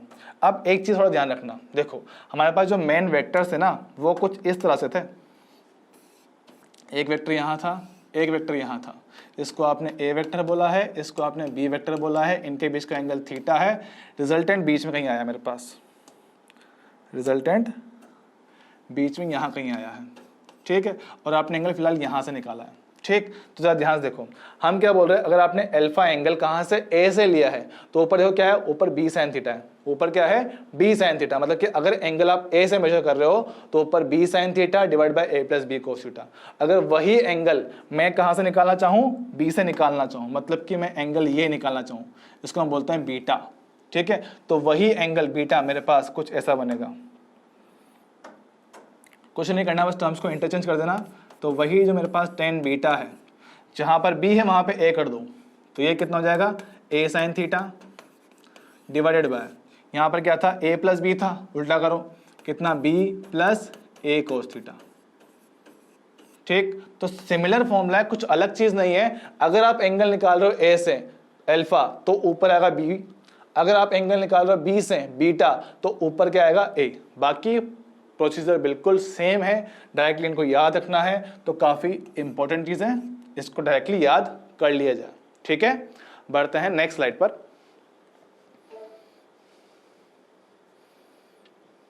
नेक्स्ट क्या है, सेकेंड लो, ट्राइंगल लो, जिसकी हेल्प से आप क्या करते हो, फिर से एडिशन फाइंड करते हो। सिमिलर कंडीशन कुछ अलग नहीं है, सेम कहानी है। ठीक है, इसमें क्या दिया हुआ है कि दो वेक्टर है मेरे पास, ए वेक्टर और बी वेक्टर। अब क्या करते हैं, मुझे निकालना है इनका रिजल्टेंट वेक्टर। तो क्या करते हो, इन दो वेक्टर को किसी ट्राइंगल के दो एडजेसेंट साइड पे रिप्रेजेंट करते हो, जैसे कि ये कुछ किया हुआ है, करेक्ट, ये ए और ये बी। अब इनको ज्वाइन कैसे करना है, एक वेक्टर को ऐसे रिप्रेजेंट किया और उसके हेड पर सेकेंड वेक्टर के टेल को रख दिया जाए। मतलब देखो ये वेक्टर है इस तरह से, ए वेक्टर, अब इसके हेड पर उसकी टेल को रख दिया जाए, मतलब कि उसको यहां डाल दिया जाए, कुछ ऐसे। क्या दिख रहा है यहाँ पर, ये देखो ए वेक्टर है और ये बी वेक्टर है, करेक्ट। अब अकॉर्डिंग टू ट्राइंगल लो कि जो ये फाइनल आपकी जो क्लोजिंग साइड होती है, जो साइड इस ट्राइंगल को बंद कर देगी, ये जो साइड होती है, ये इनके रिजल्टेंट वेक्टर आर वेक्टर को रिप्रेजेंट करता है, ये इनका कहना है। ठीक है, चलो क्या इसको भी सेम कहानी कर सकते हो क्या, एक नॉर्मल ड्रॉ किया जाए यहाँ पर, ये एंगल 90 बनेगा, दोनों वेक्टर के बीच का एंगल कितना, थीटा बनेगा। सेम कहानी यहाँ कंपाउंड करोगे, ये कितना, बी कोस थीटा आएगा, ये कंपाउंड कितना, बी साइन थीटा आएगा। तो सेम स्टोरी आप रिपीट करके फिर से डिराइव कर सकते हो, फिर से वही कहानी आएगी। देखो R is equal to base कितना आएगा इस बार, A plus B cos theta आएगा, इसका स्क्वायर, परपेंडिकुलर कितना है, बी साइन थीटा है, इनका स्क्वायर करोगे, इनका अंडर रूट करोगे, फाइनल सोल्व करने पे मेरे पास फिर से वही की वही वैल्यू निकल कर आएगा। तो मेथड चाहे जो भी हो, फाइनल फॉर्मूला हमारे पास सेम ही है। ठीक है, अब याद हो तो मैंने जब इसकी स्टार्टिंग की थी मैंने कहा था किसी भी वेक्टर को वेक्टर बोलने के लिए 3 चीजों की रिक्वायरमेंट है, डायरेक्शन, वैल्यू और वेक्टर्स लॉ ऑफ एडिशन। वो यही चीज थी। अगर ये चीज को फॉलो कर पा रहा है सिस्टम, अगर आपका वेक्टर वैल्यू भी है, डायरेक्शन भी है और वो इस रूल को फॉलो कर पाता है, तब जाके आप उस टर्म को वेक्टर बोल पाओगे। अगर वो इस चीज को फॉलो नहीं करता है तो वो वेक्टर है ही नहीं। ठीक है, तो काफी इंपॉर्टेंट चीज थी वो, और वो हमने यहां देखी है। ठीक है, कि अगर इस चीज को फॉलो कर पाता है तब जाके आप उसको क्या बोलोगे, कंप्लीट वेक्टर। ठीक, बढ़ते हैं, पहले इसकी डेफिनेशन पढ़ लेते हैं क्या लिखा हुआ है। According to this law, if a vector is placed at the head of the another vector, क्या बोल रहा है, किसी एक वेक्टर को दूसरे के हेड पे रख दिया जाए। जैसे कि यहां रखा हुआ है, देखो ये वेक्टर है, उसके हेड पे, इसके हेड पे हमने इसको रख दिया। ठीक, these two vectors represent two sides of the triangle, बन रहा है two vectors, two side of triangle बन गया। फिर क्या बोला हुआ है, और a vector drawn for the tail end of the first and the head to the second, मतलब कि इसके टेल से लेकर इसके हेड तक एक और लाइन ड्रॉ कर दो, एक और वेक्टर ड्रॉ कर दो। ठीक है, तो क्या बोल रहा है, if vector A and B are the two vectors as shown then the resultant R vector can be obtained by applying the triangle law, कुछ ऐसा। ठीक है, तो कहानी बिल्कुल सेम है, अलग कुछ नहीं है, बस फर्क क्या था, पैरेललोग्राम में बोला गया था कि दो वेक्टर्स को आप पैरेललोग्राम के दो एडजेसेंट साइड दिखाओ, उनका जो डायगोनल होगा वो रिजल्टेंट को रिप्रेजेंट कर रहा था। ठीक, ट्राइंगल ने क्या बोला कि दोनों वेक्टर्स को ऐसे ज्वाइन करो कि एक का हेड और दूसरे के टेल आ जाए। ठीक, एक के हेड पर दूसरे के टेल रख दो। अब जो इनका क्लोजिंग साइड होगा कुछ ऐसा, हेड टेल, इनका जो क्लोजिंग साइड होगा वो रिजल्टेंट वेक्टर को रिप्रेजेंट कर देगा। ठीक है, बढ़ते नेक्स्ट स्लाइड पर। देखो क्या है नेक्स्ट हमारे पास, polygon law of vector addition. ठीक है, पॉलीगन लॉ क्या होता है, सेम कहानी, कुछ अलग नहीं है। देखो अब वेक्टर लॉ को थोड़ा सा एडवांस करते हैं थोड़ा, क्योंकि देखो अभी तक हमने बात किया है कि दो वेक्टर का एडिशन हो।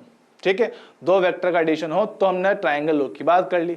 हम बात कर रहे हैं कि अगर सिस्टम पर दो से ज्यादा वेक्टर हो, अभी तक मैंने मुझ पे जो फोर्स लगाए थे, मेरे पे जो फोर्स आए थे वो दो लगाए थे, या इस तरफ या इस तरफ, कोई भी दो की बात की थी। अगर मेरे पास फोर्सेस दो से ज्यादा हैं, ठीक है, मान लो फोर्सेस मेरे पास 10-12 फोर्स लगा दिए, सर उस केस में क्या हुआ, तो उस केस में क्या होता है, हम इस लॉ को फॉलो करते हैं, polygon law of vector addition. पहले रीड करते हैं क्या लिखा हुआ है। देखो, this law is used for addition of more than two vectors. More than two vector के एडिशन के लिए आप इसको यूज करते हो। ठीक है, ये law more than two vectors के लिए। According to this law we have a large number of vectors tail end the each successive vector, मतलब इसे हमने ट्राइंगल लॉ में यूज किया सेम तरीके से। एक वेक्टर लिया, उसके हेड पर दूसरे की टेल रख दिया, फिर उसके टेल पर उसके हेड पर दूसरे की टेल रख दी, कुछ इस तरह से। देखो एक वेक्टर ये रहा, इसके हेड पर अगले वेक्टर का टेल रख दिया, फिर इसके हेड पर इसके टेल रख दी, इसके हेड पर इसके टेल रख दी। इस तरह से आप वेक्टर को ज्वाइन करो बिना उनकी डायरेक्शन को चेंज किए। ठीक है, क्या बोला फिर आगे, the resultant of all vectors can be obtained by drawing a vector from tail end of the first to the head of the last vector। मतलब कि जो फर्स्ट वेक्टर था उसकी टेल को लास्ट वेक्टर के हेड से मिला दो तो वो आपका रिजल्टेंट वेक्टर रिप्रेजेंट करेगा, कुछ ऐसे। देखो एक वेक्टर ये रहा, इसके हेड पर दूसरे के टेल रख दिया, इसके हेड पर तीसरे का टेल रख दिया, इसके हेड पर चौथे का टेल रख दिया और इसके हेड पर पांचवे का टेल रख दिया। अब बोल रहे हैं कि फर्स्ट वेक्टर का टेल और लास्ट वेक्टर का हेड, इनकी जो क्लोजिंग साइड होगी ये इन सारे वेक्टर का रिजल्टेंट बन जाएगा। ठीक है, सारे वेक्टर का रिजल्टेंट बन जाएगा। तो ये कुछ ऐसे यहाँ पे इन्होंने दिखा रखा है, तो अलग कुछ नहीं है। जो हमने ट्राइंगल यूज किया था, ट्राइंगल लॉ में क्या बोलता कि मान लो दो वेक्टर्स हैं, एक वेक्टर ये रहा तो इसके हेड पे दूसरे वेक्टर का टेल रख दिया, अगर और फोर्स हो तो ये लो, ऐसा कुछ रहा होगा, तो इनका जो क्लोजिंग साइड होगा वो मेरे पास रिजल्टेंट आर बन जाएगा। मान लो ये ए था, ये बी था, ये सी था। ठीक, ऐसा कुछ, तो ये होगा मेरे पास रिजल्टेंट वेक्टर। अब देखो इसके लिए एक अच्छी चीज याद रखने लायक चीज क्या है, समझो कि मैं बोल रहा हूं कि चलो माना ऑब्जेक्ट पे इतने सारे फोर्सेस हमारे पास थे, कैसे समझे, देखो समझो क्या बोल रहे हैं कि मेरे पास 1 ब्लॉक है, ठीक है। हमने बहुत सारे फोर्स लगाए, एक फोर्स ए वेक्टर लगा दिया, एक फोर्स बी वेक्टर लगा दिया, एक फोर्स सी वेक्टर लगा दिया, एक डी लगा दिया और एक फाइनली ई लगा दिया, ठीक है। नाम दे रहा हूँ ए बी सी डी और ई, ठीक है। उन सबको मैंने ऐसे डायग्राम में ड्रॉ कर दिया। देखो A vector, B vector, C vector, D vector, E vector, A B C D E ऐसे लगा दिए, ठीक है। मैं बोल रहा हूं कि अगर हम इनको ऐसे ज्वाइन कर रहे हैं, एक के हेड पर दूसरे की टेल, दूसरे के हेड पर तीसरे की टेल, तीसरे के हेड पर चौथे की टेल, ऐसे आपने सबको ज्वाइन कर दिया। अगर ये क्लोज पॉलीगन बना लेते हैं तो हम बोल रहे हैं, देखो इस केस में क्या है, ठीक है, बढ़ा दिया, लास्ट पॉइंट आपका यहां पर एंड हुआ। लेकिन अगर ये आपस में ही क्लोज पॉलीगन बना दे तो मतलब कि कुछ ऐसा बता रहा हूं। देखो मान लो बॉडी पे 3 वेक्टर हमने लगा दिए, ये बॉडी है, ए वेक्टर यहां लगा दिया, ए बी वेक्टर मैंने यहां लगा दिया और सी वेक्टर मैंने यहां कहीं लगा दिया, ठीक।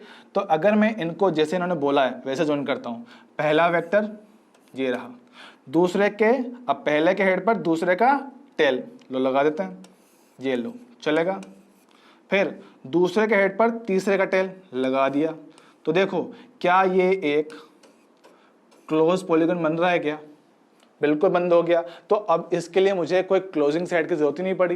देखो यहाँ पे क्या था, एक क्लोजिंग साइड हमने ज्वाइन किया था क्योंकि स्पेस बाकी था, इनके बीच में कुछ स्पेस था। यहाँ पे जहाँ से स्टार्ट किया था आप घूम के वापस वहीं पर आ गए। मतलब कि जैसे आप इन वेक्टर्स को ऐड कर रहे हो, अगर आप घूम फिर के वापस स्टार्टिंग पॉइंट पर आ जाते हो, मतलब कि एक क्लोज पॉलीगन बन जाता है, तो उन सब का नेट इफेक्ट कितना आएगा? 0 आएगा। मतलब कि इस केस में एफ नेट 0 आएगा अगर क्लोज पॉलीगन बन जाता है तो, ठीक है। इसकी बात कर रहे हैं in case of closed polygon. मुद्दे की बात यह है कि हमने पूरी अभी बात की है, देखो क्या बोला है हमने कि अगर हमने जब इसको ऐसे कनेक्ट किया, ठीक है, तो अगर यहाँ पे कुछ स्पेस बीच में बाकी रहता है तो अगर इनको फाइनली मिलाओगे तो ये रिजल्टेंट को रिप्रेजेंट करता है। लेकिन अगर ये मिलते मिलते, जैसे हमने लास्ट डायग्राम देखा था, कुछ ऐसा डायग्राम आया था, ठीक, अगर ये मिलते मिलते आपस में एक क्लोज पॉलीगन, मतलब कि जहाँ से स्टार्ट किया था वापस उसी पॉइंट पर आ जाते हैं, तो इनका नेट इफेक्ट कितना आएगा? 0 आएगा, ठीक है। मतलब कि if all the vectors form a closed polygon, ठीक है, then net will be 0। तो उनका नेट इफेक्ट कितना आएगा? 0 आएगा। लेकिन अगर क्लोज पॉलीगन नहीं बनता है तो जो ये आपकी फाइनल क्लोजिंग साइड होगी ये इनके रिजल्टेंट को रिप्रेजेंट करेगी। तो मुद्दे की बात सिर्फ इतना है कि अगर क्लोज पॉलीगन बनता है तो 0, नहीं बनता है तो क्लोजिंग साइड आपकी क्या बन जाएगी? Resultant vector. अब हमने पूरे चैप्टर में बात क्या किया? सबसे पहले हमने बात किया कि वेक्टर चीज क्या होती है, ठीक है। फिर हमने बात किया कि वेक्टर को रिप्रेजेंट किस तरह से करते हैं। फिर हमने बात किया कि वेक्टर का बीच का जो एंगल है वो कैसे दिखाया जाता है, कैसे आप उसको रिप्रेजेंट करते हो। तो जब भी दो वेक्टर में एंगल दिखाना होता है या तो उनको हेड टू हेड या टेल टू टेल कनेक्ट करते हो। फिर हमने डिफरेंट टाइप्स ऑफ वेक्टर देखे कि किस किस टाइप के वेक्टर होते हैं। यूनिट वेक्टर देखा, नल वेक्टर देखा, ठीक है। हमने फिर लाइक वेक्टर देखे, नेगेटिव वेक्टर देखे, ठीक है, कोलिनियर, कोप्लेनर सारे वेक्टर देखे। फिर बाद में हमने क्या देखा? उसके एडिशन देखा। और एडिशन के लिए हमने क्या 3 लॉ पढ़े। पहला पढ़ा पैरेललोग्राम, दूसरा बना ट्रायंगल और तीसरा बना पॉलीगन। जब हम बात करें एडिशन ऑफ 2 वेक्टर्स तो आप ट्रायंगल या पैरेललोग्राम लॉ को यूज कर सकते हो, और अगर 2 से ज्यादा वेक्टर हो तब आप पॉलीगन लॉ को यूज करेंगे, ठीक, सिंपल सी बात करें लास्ट में जो चीजें याद रखने की, फॉर्मूला, 2 वेक्टर का रिजल्टेंट का magnitude r a² + b² + 2ab cos theta under root, ये हमारे पास रिजल्टेंट का मैग्नीट्यूड आएगा। बात करें उसके डायरेक्शन के tan alpha = b sin theta upon a + b cos theta, ठीक है। तो ये रिजल्टेंट की डायरेक्शन थी। तो बच्चों देखो अभी तक हमने बात कर ली थी वेक्टर्स के एडिशन के बारे में कि वेक्टर को जब ऐड करते हैं तब क्या चीज होती है, ठीक है। अब बात करने वाले हैं कि वेक्टर का मल्टीप्लिकेशन किस तरह से होता है, ठीक है। अब वेक्टर में मल्टीप्लिकेशन आप देखते हैं 2 टाइप के। एक वेक्टर में जब होगा जहां पे आप वेक्टर को किसी स्केलर क्वांटिटी से मल्टीप्लाई कर रहे होंगे, और एक मल्टीप्लिकेशन होगा जहां पे आप वेक्टर को वेक्टर से मल्टीप्लाई करते हो। अब जब वेक्टर का आपस में मल्टीप्लिकेशन मतलब कि वेक्टर से मल्टीप्लाई हो रहा हो तब भी मेरे पास 2 केस बनते हैं। क्यों? क्योंकि देखो आने वाले चैप्टर्स में जब फिजिक्स में बात करेंगे तो कई सारी ऐसी फिजिकल क्वांटिटीज होंगी जहां पर 2 वेक्टर क्वांटिटीज का मल्टीप्लिकेशन है, लेकिन जो रिजल्टेंट टर्म हमारे पास निकल के आ रहा है वो एक स्केलर क्वांटिटी निकल के आता है। जैसे कि बात करें वर्क डन, वर्क डन भी क्या होता है, एक ऐसी क्वांटिटी होती है जहां पे आप दो फिजिकल क्वांटिटी मतलब कि फोर्स और डिस्प्लेसमेंट दोनों वेक्टर है, दोनों का मल्टीप्लिकेशन करते हो, लेकिन रिजल्टेंट टर्म क्या आ रहा है, स्केलर क्वांटिटी, वर्क डन। और कई क्वांटिटी ऐसी भी है जहां पर आप दो वेक्टर को मल्टीप्लाई करोगे और जो रिजल्टेंट टर्म है वो मेरे पास क्या निकल के आ रहा है, वेक्टर निकल के आ रहा है। जैसे कि टॉर्क वो होता है R क्रॉस F, मतलब कि वेक्टर के मल्टीप्लिकेशन से हमें अलग अलग टाइप की फिजिकल क्वांटिटीज मिल रही है। तो उसके लिए हमें क्या करना पड़ा, दो टाइप के मल्टीप्लिकेशन समझाने पड़े कि एक होता है ऐसा और दूसरा होता है इस टाइप का। सर कैसा कैसा अभी देखेंगे उसके बारे में, ठीक है। तो सबसे पहले बात करते हैं कि जब वेक्टर का मल्टीप्लिकेशन कर रहे हो किसी स्केलर क्वांटिटी से, ठीक है, स्केलर क्वांटिटी से। एक सिंपल एग्जांपल देखते हैं, जो क्या बोल रहे हैं कि मान लो मेरे पास कोई वेक्टर दिया हुआ है, ए वेक्टर, कितना 3ik प्लस 4jk, ठीक। मैं बोल रहा हूं कि सर मैंने इस वेक्टर को किसी स्केलर क्वांटिटी से, मानो कि हमने इसको कितना 5 से मल्टीप्लाई कर दिया, 5a वेक्टर, ठीक। अब अगर मैं इसकी बात करूं कि इनिशियल में सर इस वेक्टर का जो मैग्नीट्यूड मेरे पास रहा होगा, क्या होगा, मैग्नीट्यूड क्या होता है सर, 3 का स्क्वायर प्लस 4 का स्क्वायर, कितना आएगा ये 5, ठीक। सर ये तो थी इनिशियल वैल्यू। अब मैंने इस वेक्टर को मल्टीप्लाई कर दिया 5 से, तो नई वैल्यू देखो कितना आएगा सर 15ik, ये कितना 20jk। अब अगर मैं इसका मैग्नीट्यूड निकालता हूं, किसका, 5a वेक्टर का, तो ये वेक्टर मेरे पास कितना 15 स्क्वायर प्लस 20 स्क्वायर, जब इसको सिंप्लीफाई करोगे ना ये कितना √625 आएगा, ठीक है। √625 मतलब कि ये 25 निकल गया है, ठीक है। देख पा रहे हो कि जो वैल्यू थी ना मेरे पास, वेक्टर बिल्कुल वैसा ही था, डायरेक्शन बिल्कुल वही थी, लेकिन क्या हो गया, उसकी जो वैल्यू थी पहले 5 थी, अभी 5 से मल्टीप्लाई कर देने पर जो मेरा रिजल्टेंट है वो भी 5 से मल्टीप्लाई हो गया। मतलब कि जब भी किसी वेक्टर को आप एक स्केलर क्वांटिटी से मल्टीप्लाई करोगे उसकी डायरेक्शन में कोई फर्क नहीं पड़ने वाला, लेकिन जो उसकी वैल्यू है, वैल्यू उतने ही टाइम से बढ़ जाती है। मतलब कि अगर मैं इसको 10 से मल्टीप्लाई कर रहा हूं तो मैग्नीट्यूड 10 टाइम्स बढ़ जाएगा, 100 करूंगा तो 100 टाइम्स बढ़ जाएगा, अगर डिवाइड कर देता हूं तो कम हो जाएगा, 10 से डिवाइड कर दो तो 1/10 हो जाएगा। इसी तरीके से अगर सिंपल एक टर्म बोलना चाहूं कि मानो वेक्टर क्या है, ए वेक्टर, हमने इसको सिंपल m से मल्टीप्लाई कर दिया, तो क्या होगा कि सर जिसका मैग्नीट्यूड है ना वो भी आपका m टाइम्स ही हो जाएगा, इस तरह से, ठीक है। अगर डिवाइड कर दें तो उतने ही फैक्टर से वो कम भी हो जाएगा, ठीक है। तो वही चीज हमने यहाँ लैंग्वेज में लिखा हुआ है, देखो क्या लिखा हुआ है, if a vector p is multiplied by a scalar quantity m then its magnitude becomes m times, for example m is a scalar m is a scalar, a vector is a vector, then magnitude becomes m times. यही बोल रहे हैं कि किसी vector को किसी scalar term से multiply कर दें तो उसका वैल्यू उतने ही टाइम से बढ़ जाता है, ठीक है, और डिवाइड कर दोगे तो उतने ही फैक्टर से कम भी हो जाएगा, ठीक है। ये तो बड़ी सिंपल सी चीज है, ठीक है। तो याद रखना जब कभी किसी भी वेक्टर को एक स्केलर क्वांटिटी से मल्टीप्लाई करते हो तो उसके मैग्नीट्यूड में उसके मैग्नीट्यूड में फर्क आता है, डायरेक्शन में कोई चेंजेस नहीं आते हैं। लेकिन एक चीज साथ में अभी याद रखना, हम जो स्केलर बोल रहे हैं ना, यहाँ पर हम जो ये स्केलर बोल रहे हैं, ठीक है, ये हमारे पास सिंपल एक पॉजिटिव स्केलर होगा। रुको मैं नोट कर देता हूं, पहले आप इसको नोट कर लीजिए, ठीक है, एक एग्जाम्पल के तौर पर। चलिए हम क्या बोल रहे हैं कि सर वेक्टर को मल्टीप्लाई कर रहे हैं, पहले मानो कि m है जिससे आप मल्टीप्लाई करने वाले हो, ठीक है, ये हमारे पास एक स्केलर क्वांटिटी है, ठीक है। पहला कि सर अगर m का वैल्यू पॉजिटिव है तो हमारे पास जो पॉजिटिव होगा तो सिर्फ उसका जो मैग्नीट्यूड है उसमें चेंजेस आएंगे, लेकिन डायरेक्शन में कोई भी चेंजेस नहीं आएंगे, ठीक। सेकेंड बात कर रहा हूँ कि सर अगर m का वैल्यू नेगेटिव हो, मतलब कि -1, -2, -1/2, -3/4 ऐसा कुछ वैल्यू हो, तो उस केस में क्या होगा, इस केस में क्या होगा, क्योंकि माइनस मल्टीप्लाई हो गया और हमने पढ़ा है जब किसी वेक्टर को नेगेटिव टर्म से मल्टीप्लाई करते हो तो उसका डायरेक्शन रिवर्स हो जाता है, पढ़ा है। तो उसके हिसाब से माइनस साइन भी आ गया और कुछ फैक्टर भी आ गया, तो इस केस में क्या होने वाला है, इसका मैग्नीट्यूड तो बदलेगा ही बदलेगा, साथ में जो उसकी डायरेक्शन है वो रिवर्स हो जाती है।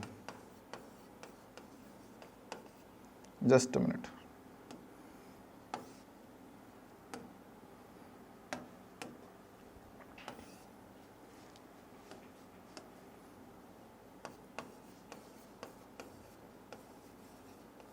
ठीक है, डायरेक्शन रिवर्स हो जाएगी, ऐसा कुछ, ठीक है। तो m पॉजिटिव तो सिर्फ मैग्नीट्यूड में चेंज, m नेगेटिव तो दोनों में चेंजेस आएंगे, डायरेक्शन रिवर्स हो जाएगी, और कोई नहीं, सिर्फ डायरेक्शन रिवर्स। अगर इस तरफ है तो माइनस लग जाने से वो इस तरफ हो जाएगा, ठीक है। तो ये तो हुआ मल्टीप्लिकेशन बाय स्केलर क्वांटिटी। बढ़ते हैं आगे।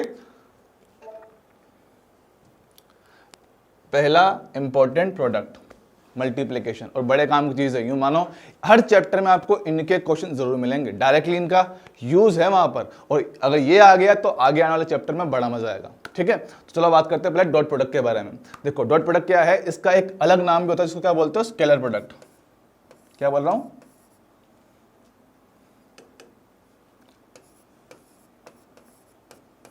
Scalar product. सर स्केलर क्यों बोल रहे हैं, स्केलर इसलिए बोल रहे हैं क्योंकि इस टाइप के मल्टीप्लिकेशन करने से जो रिजल्टेंट टर्म मेरे पास निकल के आने वाली है वो एक स्केलर क्वांटिटी होगी, है ना। जैसे हमने बात किया था ना, भी एक एग्जांपल लिया था वर्क डन का, कि आप दो वेक्टर टर्म को मल्टीप्लाई कर रहे हो और रिजल्टेंट जो होता है उससे आपको स्केलर मिलता है, आप इसलिए आप इस चीज को क्या बोलते हो, स्केलर प्रोडक्ट बोलते हो, करेक्ट। अब स्केलर प्रोडक्ट की बात कर रहे हैं कि सर इसमें रखना क्या, याद क्या रखना है। तो देखो सिंपल क्या बात कर रहे हैं कि मानो मेरे पास दो वेक्टर है, पी वेक्टर और क्यू वेक्टर, इनके बीच में आपको एंगल कितना, थीटा दिया हुआ है, ठीक है। मुझे बताना है कि इनका डॉट प्रोडक्ट क्या होगा। तो मैं बात कर रहा हूं पी डॉट क्यू, इसको लिखते हैं इस तरह से, सर पी डॉट क्यू नाम इसका डॉट है, इसलिए आपको डॉट से रिप्रेजेंट करते हो। अब इनके मल्टीप्लाई करने के बाद हमें मिल रहा है एक स्केलर क्वांटिटी, मतलब कि ये खुद अपने आप में एक स्केलर क्वांटिटी है, करेक्ट, ठीक है। सर इसकी वैल्यू कैसे निकाली जाए, इनके मैग्नीट्यूड, P का मैग्नीट्यूड इनटू Q का मैग्नीट्यूड इनटू कॉस थीटा, और इसमें जो थीटा है ये क्या है, angle between P vector and Q vector. जो P वेक्टर और Q वेक्टर है उनके बीच में जो एंगल है सिर्फ उसकी यहाँ पे बात की जाती है, ठीक। अब जरा देखो कि सर ये थीटा है, करेक्ट, ये जो लेंथ है ये Q के मैग्नीट्यूड को रिप्रेजेंट कर रहा है, करेक्ट। सर एक नॉर्मल यहाँ डाल देते हैं तो ये एक 90 डिग्री एंगल बन जाएगा, करेक्ट। तो ये OMN क्या बन रहा है, OMN एक राइट एंगल ट्रायंगल बन रहा है, सही बात है, राइट एंगल ट्रायंगल बन रहा है। तो सर क्या इसका कंपेयर यहाँ लूँ तो क्या ये जो लेंथ है ना मेरे पास, क्या ये Q cos थीटा होना चाहिए, बिल्कुल होना चाहिए। तो देखो क्या हो रहा है, Q cos थीटा ये जो टर्म है, करेक्ट, Q cos थीटा, तो ये क्या बन जाएगा, ये प्रोजेक्शन ये वाला बन जाएगा, देख पा रहे हो, Q cos थीटा प्रोजेक्शन बन गया। तो क्या बोलेंगे हम इसको, P डॉट Q क्या बन जाएगा, P into projection of Q,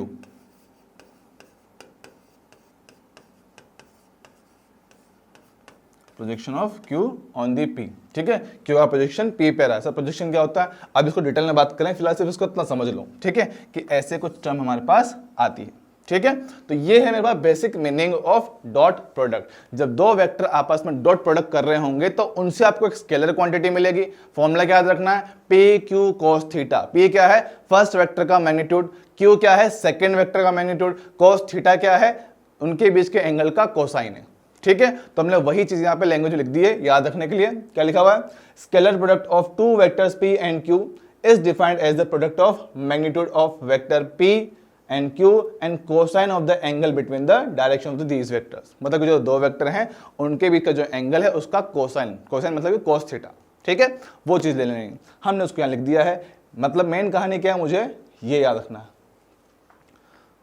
मुद्दे की बात हमारे लिए ये है, हमें ये चीज याद रखनी है, ठीक है। अब इसकी एप्लीकेशन बड़ी सारी है, ठीक है। चलो आगे बढ़ते हैं। अब देखो इंपॉर्टेंट प्रॉपर्टीज, ठीक है। अब इसमें बहुत सारी प्रॉपर्टीज हैं लेकिन जो एक है वो बड़ी इंपॉर्टेंट है, वो अच्छी तरह याद रखनी है।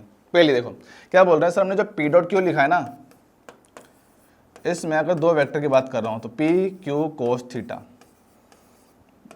मान लो कि हमने दो वेक्टर चूज कर लिया मतलब कि उनकी वैल्यू फिक्स कर दी, डायरेक्शन में ऊपर नीचे कर सकता हूं, उनके बीच में एंगल जो है उसको चेंज कर सकता हूं, ठीक, इस तरह से। तो थीटा फिलहाल मेरे लिए वेरिएबल बन रहा है, ठीक है। तो थीटा की अलग अलग वैल्यूज के लिए ये वैल्यू कुछ अलग अलग आ सकती है। सबसे पहले बात कर रहे हैं कि सर अगर ये थीटा कितना हो, 0 डिग्री हो, तो उस केस में जो मेरे पास cos थीटा है उसका वैल्यू कितना, 1 निकल के आएगा, करेक्ट, क्योंकि cos 0 का वैल्यू 1 ही होता है। ये वैल्यू हो गई मैक्सिमम, मतलब कि जो P डॉट Q मेरे पास निकल के आया है वो कितना p इंटू क्यू निकल गया, दोनों के मैग्नीट्यूड के मल्टीप्लिकेशन के बराबर आया। दोनों का जो मैग्नीट्यूड है उसको मल्टीप्लाई करो, डायरेक्टली ये मिल जाएगा। लेकिन ये इतना खास नहीं है, ये नॉर्मल सी चीज़ है। जो खास चीज़ है वो ये वाली है, बड़ी खास चीज़ है। थीटा अगर 90 डिग्री हो, इंपॉर्टेंट बोल रहा हूँ, बहुत ज़्यादा इंपॉर्टेंट बोल रहा हूँ, थीटा अगर 90 हो तो सर कोस थीटा का वैल्यू इस केस में कितना हो जाएगा, 0 हो जाएगा। करेक्ट ना, कोस थीटा इस केस में कितना हो जाएगा, 0 हो जाएगा। अब 0 अगर ये हो जा रहा है, अगर ये 0 हो जा रहा है तो इसके हिसाब से P डॉट क्यू कितना आएगा, 0 आएगा। और ये बहुत इंपॉर्टेंट है। सर इंपॉर्टेंट किस तरह से है, देखो ये क्या इनडायरेक्टली मेरे लिए कंडीशन बन गया। कंडीशन है क्या कि अगर दो वेक्टर्स का डॉट प्रोडक्ट इक्वल टू 0 आ रहा है तो पक्का वो आपस में 90 डिग्री पर रहे होंगे। करेक्ट है ना, दो वेक्टर 90 डिग्री पर हैं तो उनका डॉट प्रोडक्ट 0। उसका उल्टा बोले, if two vectors are perpendicular to each other the dot product of these vectors will be equal to 0। मतलब कि जब कभी क्वेश्चन में बोल दे कि दो वेक्टर आपस में परपेंडिकुलर हैं, आंख बंद करो और ये लगा दो, उनका डॉट प्रोडक्ट इक्वल टू 0 कर दो। ठीक, डॉट प्रोडक्ट इक्वल टू 0 कर दिया। ठीक है सर, ये भी ठीक है। तो याद रखना ये बहुत ही ज़्यादा इंपॉर्टेंट है। ये ठीक है, इतना काम नहीं आएगा, ये बहुत काम आएगा, बहुत ज़्यादा। ठीक है, चलिए आगे बढ़ते हैं।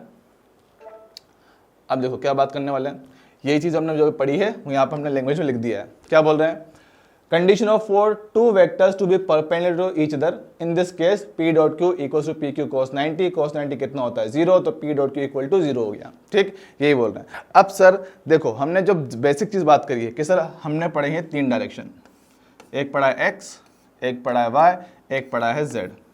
ठीक, ये i कैप, ये j कैप, और ये जो थर्ड वाला है इसको बोलते हैं k कैप। ठीक है, अब हमें पता है कि जो x, y और z होती हैं ये तीनों डायरेक्शंस आपस में 90 डिग्री पर होती हैं। करेक्ट, और ये अपने आप में क्या है, एक एक वेक्टर क्वांटिटी है। ये x डायरेक्शन का यूनिट वेक्टर, ये y डायरेक्शन का यूनिट वेक्टर, ये z डायरेक्शन का यूनिट वेक्टर है, तो वेक्टर और आपस में 90 डिग्री पर भी हैं।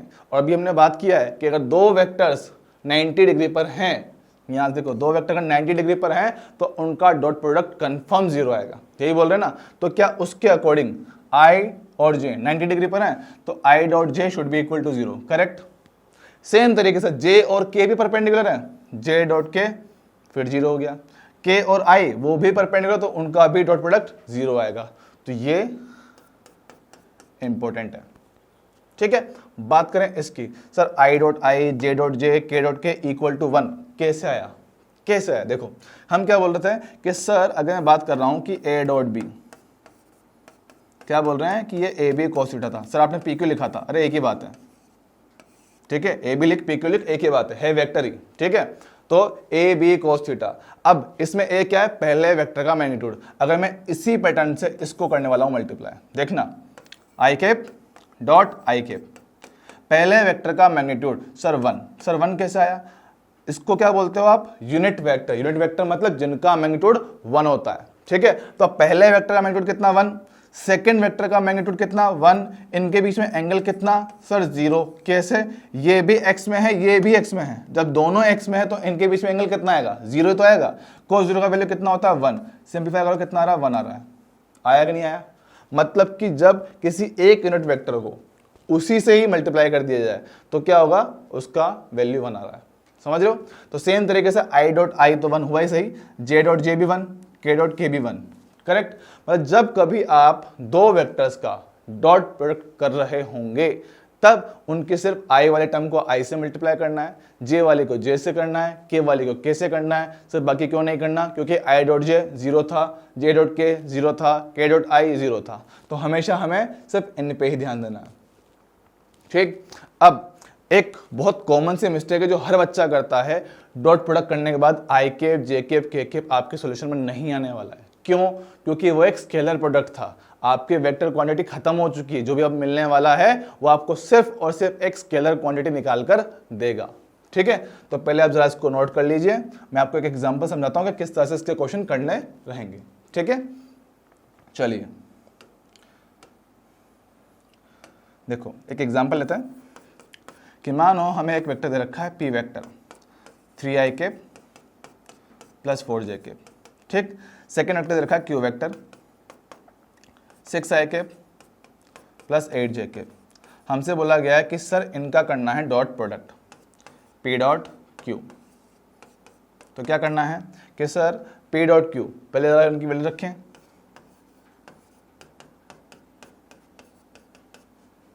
डॉट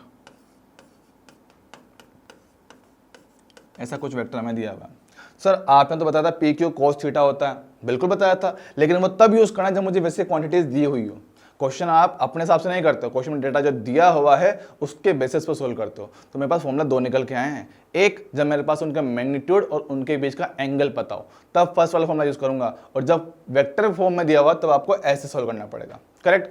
अब बेसिकली है क्या है, तो मल्टीप्लीकेशन ही है, तो मल्टीप्लीकेशन ही।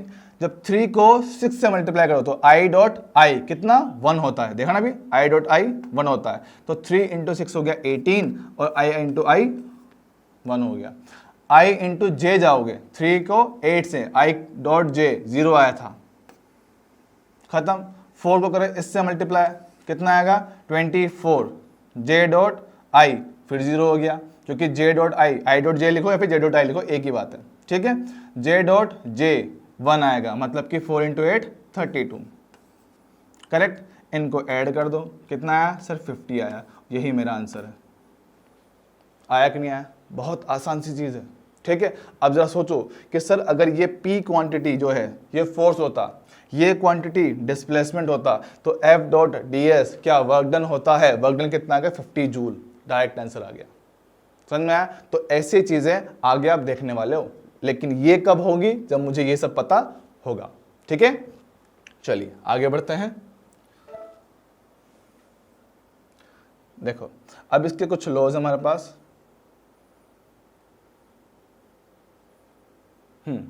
अब देखो कुछ कंडीशंस होती हैं जो हमें याद रखना होता है कि वेक्टर के साथ कैसे डील करना होता है। देखो आपने बचपन में पढ़ा होगा, बचपन से बोलते रहे सर 3 इंटू 4 बोलो या 4 इंटू 3 बोलो, एक ही बात है। वही बात इसके लिए भी, उसको बोलते हैं अपन कम्यूटेटिव लॉ, ठीक है।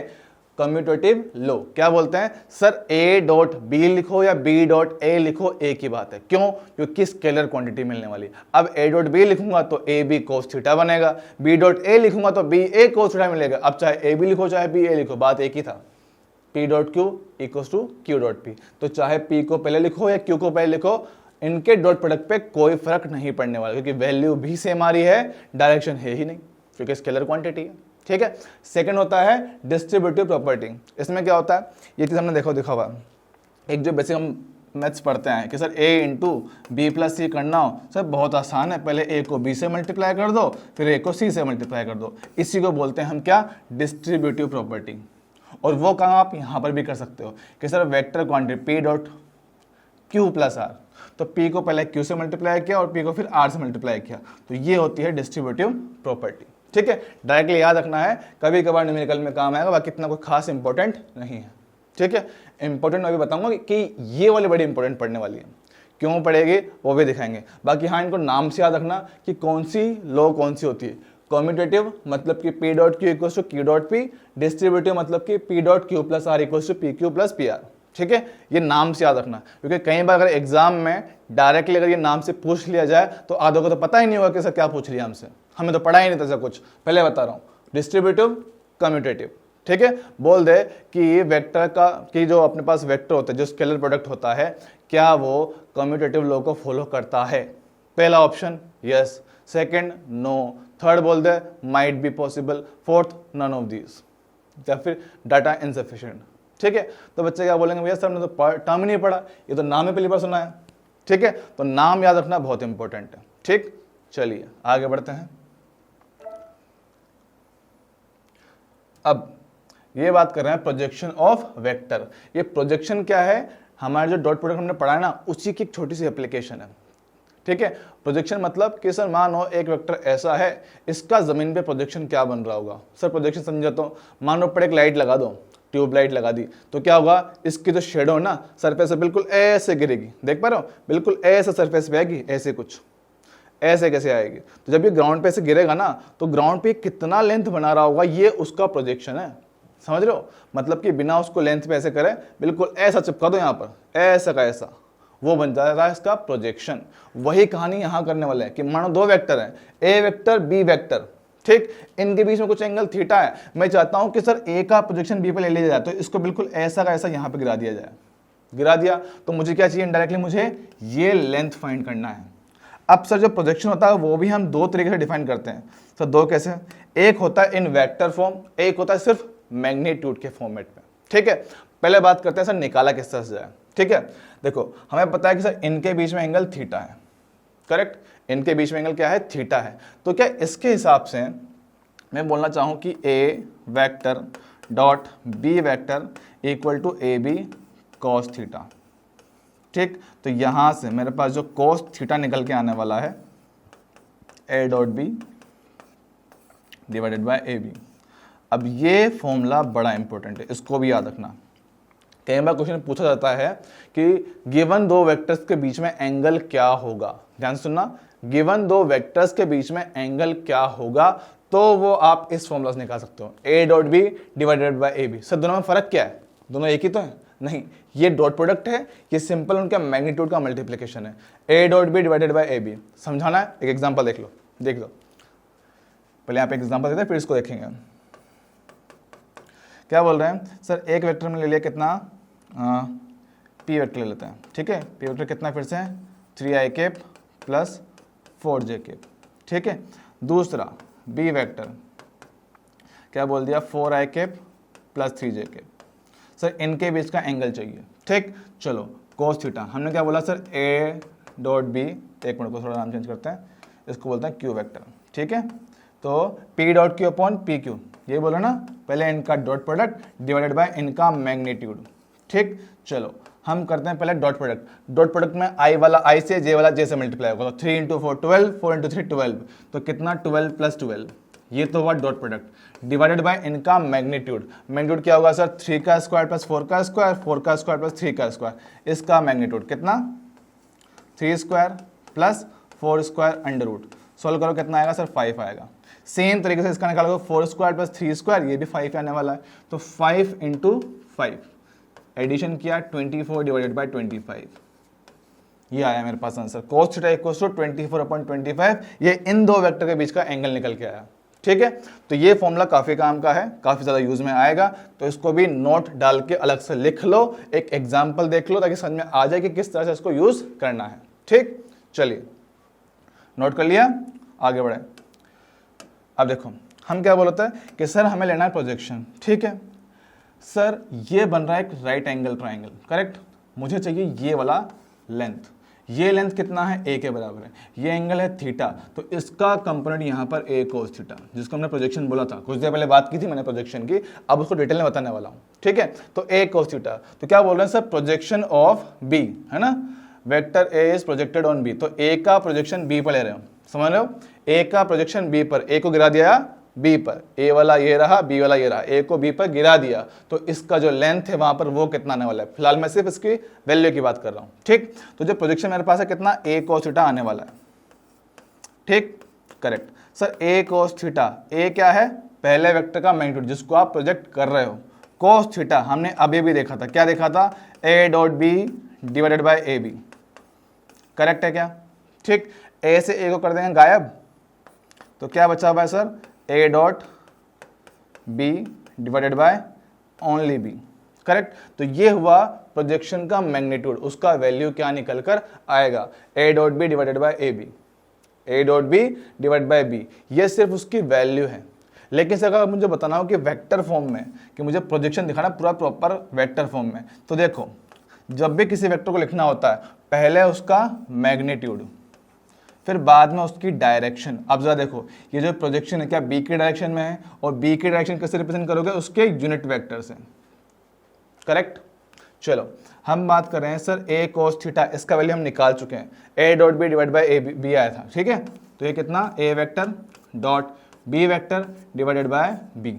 ठीक सर, बी कैप क्या होता है सर, बी कैप होता है वेक्टर डिवाइडेड बाय उसका मैग्नीट्यूड, यही बोलते हैं, तो b इंटू बी हो गया बी स्क्वायर, सिंप्लीफाई किया जाए तो कितना आ रहा है, A vector dot B vector divided by B का square multiplied by B vector.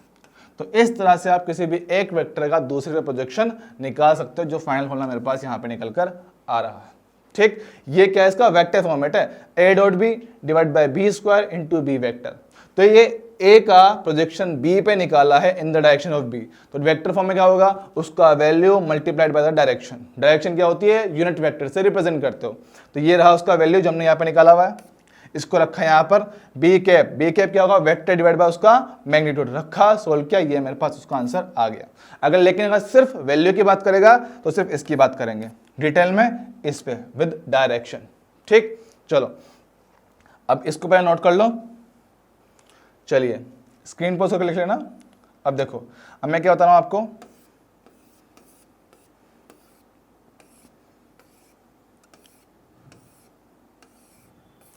कि सर आपने ए का प्रोजेक्शन बी पे दिखाया, सर उल्टा पूछ ले तो, बी डॉट ए पूछ ले जाए तो, देखो क्या बोल रहे हैं, A vector on B, A का पोजीशन बी पर निकाला, कितना आया सर हमारे पास, A vector dot B vector divided by B square B vector.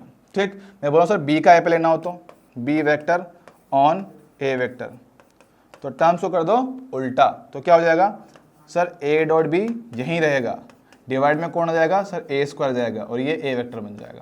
ठीक, तो इस तरह से आप इसको याद रख सकते हो। ठीक है, तो अच्छी चीज़ है, इंपॉर्टेंट चीज़ है, डायरेक्टली इसका ही क्वेश्चन बनता है, डायरेक्टली इसका बनेगा। वो पूछेगा सर ए का वेक्टर बी पे कितना होगा, ए का प्रोजेक्शन बी पे कितना होगा, बी का प्रोजेक्शन ए पे कितना आएगा, डायरेक्टली आपसे यही कहानी पूछी जाएगी, इसके अलावा इसमें कुछ खास इंपॉर्टेंट चीज़ नहीं है। ठीक है, तो स्क्रीन पॉज मारो, लिख लो, समझ लो, कोई दिक्कत हो तो एक बार दोबारा स्लाइड रिवर्स करना और देख लेना। ठीक है, चलिए तो चलो अब बात करते हैं नेक्स्ट स्लाइड की। क्या है अपने पास अब सर, नेक्स्ट है क्रॉस प्रोडक्ट, और सबसे लास्ट अपने पास है वेक्टर की लास्ट कहानी है। ठीक है, कि जब दो वेक्टर का क्रॉस प्रोडक्ट कर रहे हैं, सर क्रॉस प्रोडक्ट मतलब हमने बात की थी कि जब दो वेक्टर को मल्टीप्लाई करते हैं तो दो तरह के इफेक्ट होते हैं, एक जब आपको स्केलर मिलना होता है और एक आपको जब वेक्टर क्वांटिटी रिक्वायरमेंट होती है। जब स्केलर मिलना होता है तब वहाँ पर डॉट प्रोडक्ट किया जाता है, जैसे हमने भी कुछ देर पहले देखा। ठीक है, सेकंड है मेरे पास क्रॉस प्रोडक्ट, ऐसा प्रोडक्ट जहां पर आप दो वेक्टर को इस तरह से मल्टीप्लाई करते हो कि जो रिजल्टेंट टर्म होता है वो भी एक वेक्टर क्वांटिटी ही होता है। ठीक, अब देखो जब क्वांटिटी वेक्टर है तो उसकी डायरेक्शन भी आएगी। अब यहाँ पर सबसे बड़ी प्रॉब्लम आपके लिए वही है कि डायरेक्शन कैसे आइडेंटिफाई किया जाए। सबसे पहले बात करते हैं उसके प्रोडक्ट की, कि मानो मेरे पास दो वेक्टर है, ए वेक्टर और बी वेक्टर, इनके बीच में एंगल कितना, ये दिया हुआ है थीटा। ठीक, अब इनके हिसाब से पहले रिप्रेजेंट कैसे करना है, सर मानो ए वेक्टर है, इसका करना है क्रॉस प्रोडक्ट, तो ये है क्रॉस प्रोडक्ट का सिंबल, लिखना इस तरह से है, गलती से ए डॉट बी मत कर देना, दोनों में बहुत डिफरेंस है, यहाँ पर डिफरेंस बहुत ज़्यादा है। वो ए डॉट बी लिखने को आ रहा है, ये ए क्रॉस बी लिखने में आ रहा है, इनका मीनिंग भी बहुत अलग है। ठीक है, तो ए क्रॉस बी लिखता हूँ। अब जब भी मैं इसको लिखूंगा, सबसे पहले इसका magnitude A B sine theta, ये बनेगा इसका मैग्नीट्यूड, फिर आती है इसकी डायरेक्शन जिसको आप एन कैप से रिप्रेजेंट करते हो। ठीक, ये हुआ है उसका मैग्नीट्यूड, ये हुआ है उसका डायरेक्शन, मैग्नीट्यूड, और ये दिखाएगा डायरेक्शन। ठीक, अब देखो अगर कंपैरिजन में देखें तो वहां पे क्या था sir, A B cos theta था, यहाँ पे ए बी साइन थीटा है, और सेम तरीके से थीटा यहाँ पर अभी भी एंगल बिटवीन ए और बी है, angle between A vector and B vector, A और बी के बीच का एंगल है। ठीक है, और ए क्रॉस भी क्या है, ए बी साइन थीटा और एन के साथ, क्योंकि इसमें डायरेक्शन आएगी क्योंकि वेक्टर क्वांटिटी है। ठीक है, तो इतनी चीज फिलहाल मुझे पता होना चाहिए। अब बात करता हूं कि सर वैल्यू समझ में आ रहा है कि ये हुआ उसका वैल्यू, पहले वेक्टर का मैग्नीट्यूड, दूसरे का मैग्नीट्यूड, और उनके बीच के एंगल का साइन, साइन मतलब साइन थीटा, ये हुआ मैग्नीट्यूड। सर बात कैसे डायरेक्शन, ये किस तरह से निकाले जाए, इसके लिए यूज करेंगे राइट हैंड का थंब रूल। ध्यान सुनना, राइट हैंड का थंब रूल ध्यान से सीख लेना, ये बहुत ही ज़्यादा इंपॉर्टेंट है, बहुत ही ज़्यादा इंपॉर्टेंट है, क्योंकि आगे जितने भी चैप्टर पढ़ोगे वहाँ पे कंफर्म एक ना एक फॉर्मूला इस पे जरूर आएगा, एक ना एक फॉर्मूला कंफर्म मिलेगा क्रॉस प्रोडक्ट पर, और वहाँ पे आपको डायरेक्शन निकालनी ही पड़ेगी, और डायरेक्शन कब निकालोगे, जब मुझे ये चीज़ समझ में आएगी। ठीक, तो इसको बहुत ध्यान से देखना। देखो क्या बोल रहे हैं, पहला ए क्रॉस बी बोल रहा हूँ, ध्यान सुनना, ए क्रॉस बी, तो ए को बी की तरफ, ठीक है, ये रहा ए, ये रहा बी, ए से बी की तरफ फिंगर्स को करा जाए टर्न, देख रहे हो, ए इस तरफ बी उस तरफ थोड़ा सा। ठीक है, तो ये से देख लो, ये ए इस तरफ है, बी उस तरफ है, ए बी, ए से बी की तरफ टर्न करेंगे फिंगर्स को। सर उल्टा भी घुमा सकते हो, नहीं, हमेशा छोटे एंगल पे। अगर देखोगे यहाँ पे एंगल दो तरह से दिखा सकते हो आप इस पर, देखो क्या बोल रहे हैं, एंगल आएंगे दो तरह से, एक ये एंगल बन सकता है, एक ये बड़ा वाला बन सकता है, लेकिन हमेशा छोटे एंगल की बात करनी है, ठीक है। तो हम बात करें सर ए से बी की तरफ, ऐसे ऐसे जाना है, ठीक है। ए से बी की तरफ फिंगर को किया जाए टर्न, ए से बी की तरफ, तो जहां मेरा थंब होगा ना, जहां थंब आएगा वो इस वेक्टर के रिजल्टेंट को रिप्रेजेंट कर रहा होगा। ए क्रॉस बी ऊपर, ए क्रॉस बी ऊपर, समझ रहे हो। तो मानो कि अगर ये एक्स डायरेक्शन है, ये वाई डायरेक्शन है, तो एक्स क्रॉस वाई कहाँ आएगा, ऊपर आ रहा है जेड में।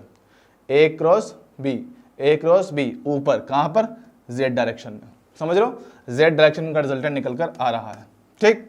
तो इस तरह से देखा तो सर ए क्रॉस बी किया तो ऊपर आया, बिल्कुल सही बात है। लेकिन अगर मैं बी क्रॉस ए कर दूं तो तब क्या होगा, मैं कर रहा हूं अब बी क्रॉस ए, देखना बी क्रॉस ए, फॉर्मूला अभी भी वही है, बी ए साइन थीटा, ये बनेगा इसका मैग्नीट्यूड और इसकी डायरेक्शन एन कैप या फिर एन वन कैप डालते हैं थोड़ा अलग दिखाने के लिए, ठीक है। अब क्या बोल रहे हैं sir, B cross A, sir B से ए की तरफ, बी पे रखो फिंगर्स, ए की तरफ टर्न कर दो, जहां थंब आ रहा होगा वो अब उसके रिजल्टेंट को रिप्रेजेंट कर रहा है। देख रहे हो, ए क्रॉस बी ऊपर था, बी क्रॉस बी नीचे है, ए क्रॉस बी ऊपर, बी क्रॉस ए नीचे, डायरेक्शन अपोजिट हो गई, वैल्यू सेम है, तो डायरेक्शन चेंज होना मतलब वेक्टर का चेंज होना। हम बोलते हैं कि वेक्टर का मतलब होता ही यही है जिसके पास मैग्नीट्यूड हो, डायरेक्शन हो, वो वेक्टर के लॉ ऑफ एडिशन को फॉलो करे। मोटी मोटी बात क्या है, मैग्नीट्यूड और डायरेक्शन दोनों चाहिए। अब हो क्या रहा है सर, मैग्नीट्यूड तो सेम आ रहा है लेकिन डायरेक्शन रिवर्स हो जा रही है। ए क्रॉस बी किया तो ऊपर आया, बी क्रॉस ए किया तो नीचे आया, डायरेक्शन चेंज हो गई, डायरेक्शन चेंज हो गई तो वेक्टर ही चेंज हो गया। तो इसलिए इसकी इंपॉर्टेंस बहुत ज्यादा है, ठीक है। तो पहले बात करते हैं, जो हमारे पास चीजें लिखी हुई है देख लेते हैं।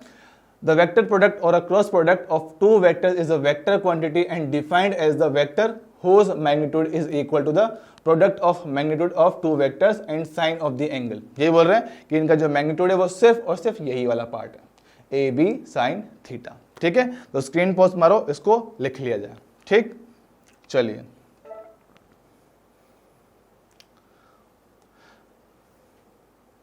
अब देखो, यहां दिखा रहे हैं कि सर हम लोग डायरेक्शन की बात करते हैं, उसी की बात कर रहे हैं। ए क्रॉस बी क्या था सर, ए से बी की तरफ ऊपर आया था, वो किया बी क्रॉस से नीचे आ रहा है। देख रहे हो, इसमें डायरेक्शन ऊपर आया है, उसमें डायरेक्शन नीचे आया है, लेकिन सिर्फ अगर उनकी वैल्यू की बात किया जाए तो वैल्यू अभी भी उतना ही है। अगर मैं बात करूं सी वेक्टर, इसके मैग्नीट्यूड की, ये अभी भी ए बी साइन थीटा ही आएगा। उसमें बात करूंगा तब अभी भी वो B A sine theta, value same but direction will be opposite in directions, ठीक है। तो a dot b are the two vectors then cross product of these vectors will be a b sin phi, हमने ये लिखा है, ठीक है। हम मान रहे हैं कि जो नया वेक्टर आ रहा है उसको कितना हमने सी वेक्टर बोल दिया और उसी के लिए हम सारी बात की है, ये सारी बात हम ऑलरेडी कर चुके हैं, ठीक है। चलो आगे बढ़ाया जाए। अब देखो, इसकी भी कुछ इंपॉर्टेंट चीजें हैं, ठीक है। प्रॉपर्टीज जैसे हमने डॉट प्रोडक्ट की बात की थी, ठीक है। अब याद करो, डॉट प्रोडक्ट में मैंने एक बड़ी ही इंपॉर्टेंट चीज बताई थी कि अगर दो वेक्टर आपस में 90 डिग्री पर हैं, दो vectors perpendicular, if two vectors are perpendicular, तो उनके बीच का एंगल आएगा 90 होगा, मतलब कि उनका जो डॉट प्रोडक्ट था वो इक्वल टू 0 आया था। और वो बहुत इंपॉर्टेंट है, वो कंडीशन है कि if two vectors are perpendicular, तो कुछ नहीं करना, उनका डॉट प्रोडक्ट किया जाए और इक्वल टू 0 पुट कर दिया जाए। अब हम बात कर रहे हैं कि सर अगर वेक्टर हमारे पास क्रॉस में हो, ठीक है, तो देखो फिर से वही कंडीशन, पहले बात कर रहे हैं, एक मिनट को, एक चीज हमने मिस कर दी है।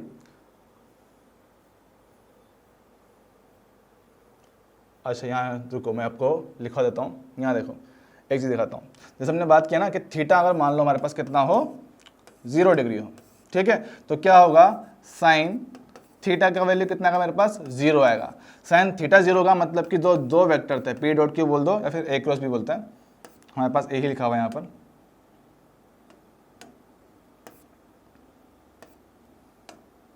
हम बोल रहे हैं सर ए क्रॉस बी, क्योंकि क्या था, ए बी साइन थीटा था तो उसका वैल्यू कितना 0 आएगा। और ये बहुत इंपॉर्टेंट कंडीशन है, बहुत ज़्यादा इंपॉर्टेंट कंडीशन है।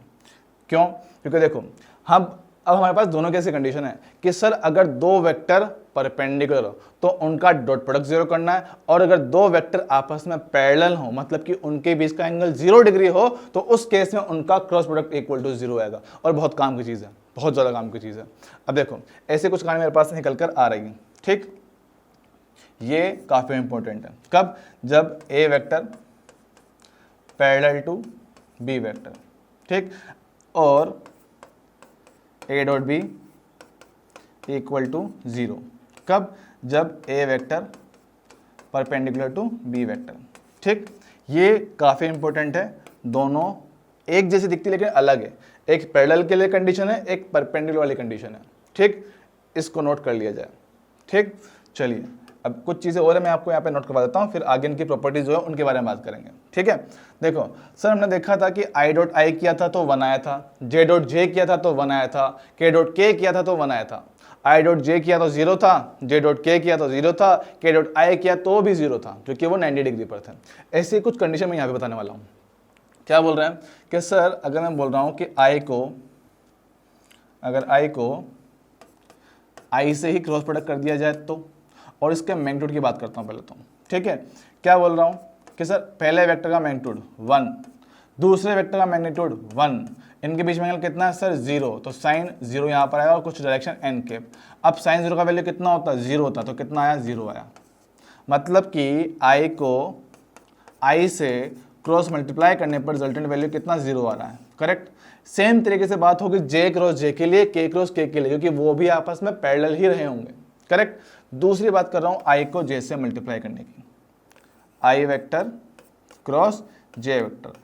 पहले वेक्टर का मैग्नीट्यूड 1 क्योंकि यूनिट वेक्टर है, दूसरे वेक्टर का मैग्नीट्यूड 1, इनके बीच में एंगल कितना है? 90, साइन 90। बात करें डायरेक्शन, ए क्रॉस बी कर रहे हो आई से जे की तरफ, ठीक है। डायग्राम में थोड़ा दिखा देते हैं। ये मानो मेरे पास ये होगा मेरे पास आई केप, ये हो गया जे केप, ये हो गया के केप, ठीक। हम बोल रहे सर आई क्रॉस जे करना, समझना, ये आई, ये जे, ये के बाहर, ठीक है। डायग्राम में 3D दिखेगा नहीं, बस आई उस तरफ है, जे ऊपर है और के बाहर है। हम बोल रहे सर आई क्रॉस जे, आई से जे की तरफ, क्या ये थंब बाहर आया? क्या ये के को रिप्रेजेंट करता है क्या? बिल्कुल। तो आई क्रॉस जे जो मेरे पास निकला है कहाँ पर आया? के केप में आया। ये उसकी डायरेक्शन होगी जिसको आप एन केप बोलते हो। तो कितना आया? 1 इंटू 1 इंटू साइन 90 कितना? 1 होता है, कितना? के केप आ रहा है, करेक्ट। तो ये कितना आया? आई क्रॉस जे इक्वल टू के केप, ठीक है। पहले तो उसको लिख लो, ठीक है, स्क्रीन पॉज मारो, लिख लो। अब क्या बोल रहा है कि सर ऐसे थोड़ी करेंगे, एग्जाम में तो पागल हो जाएंगे।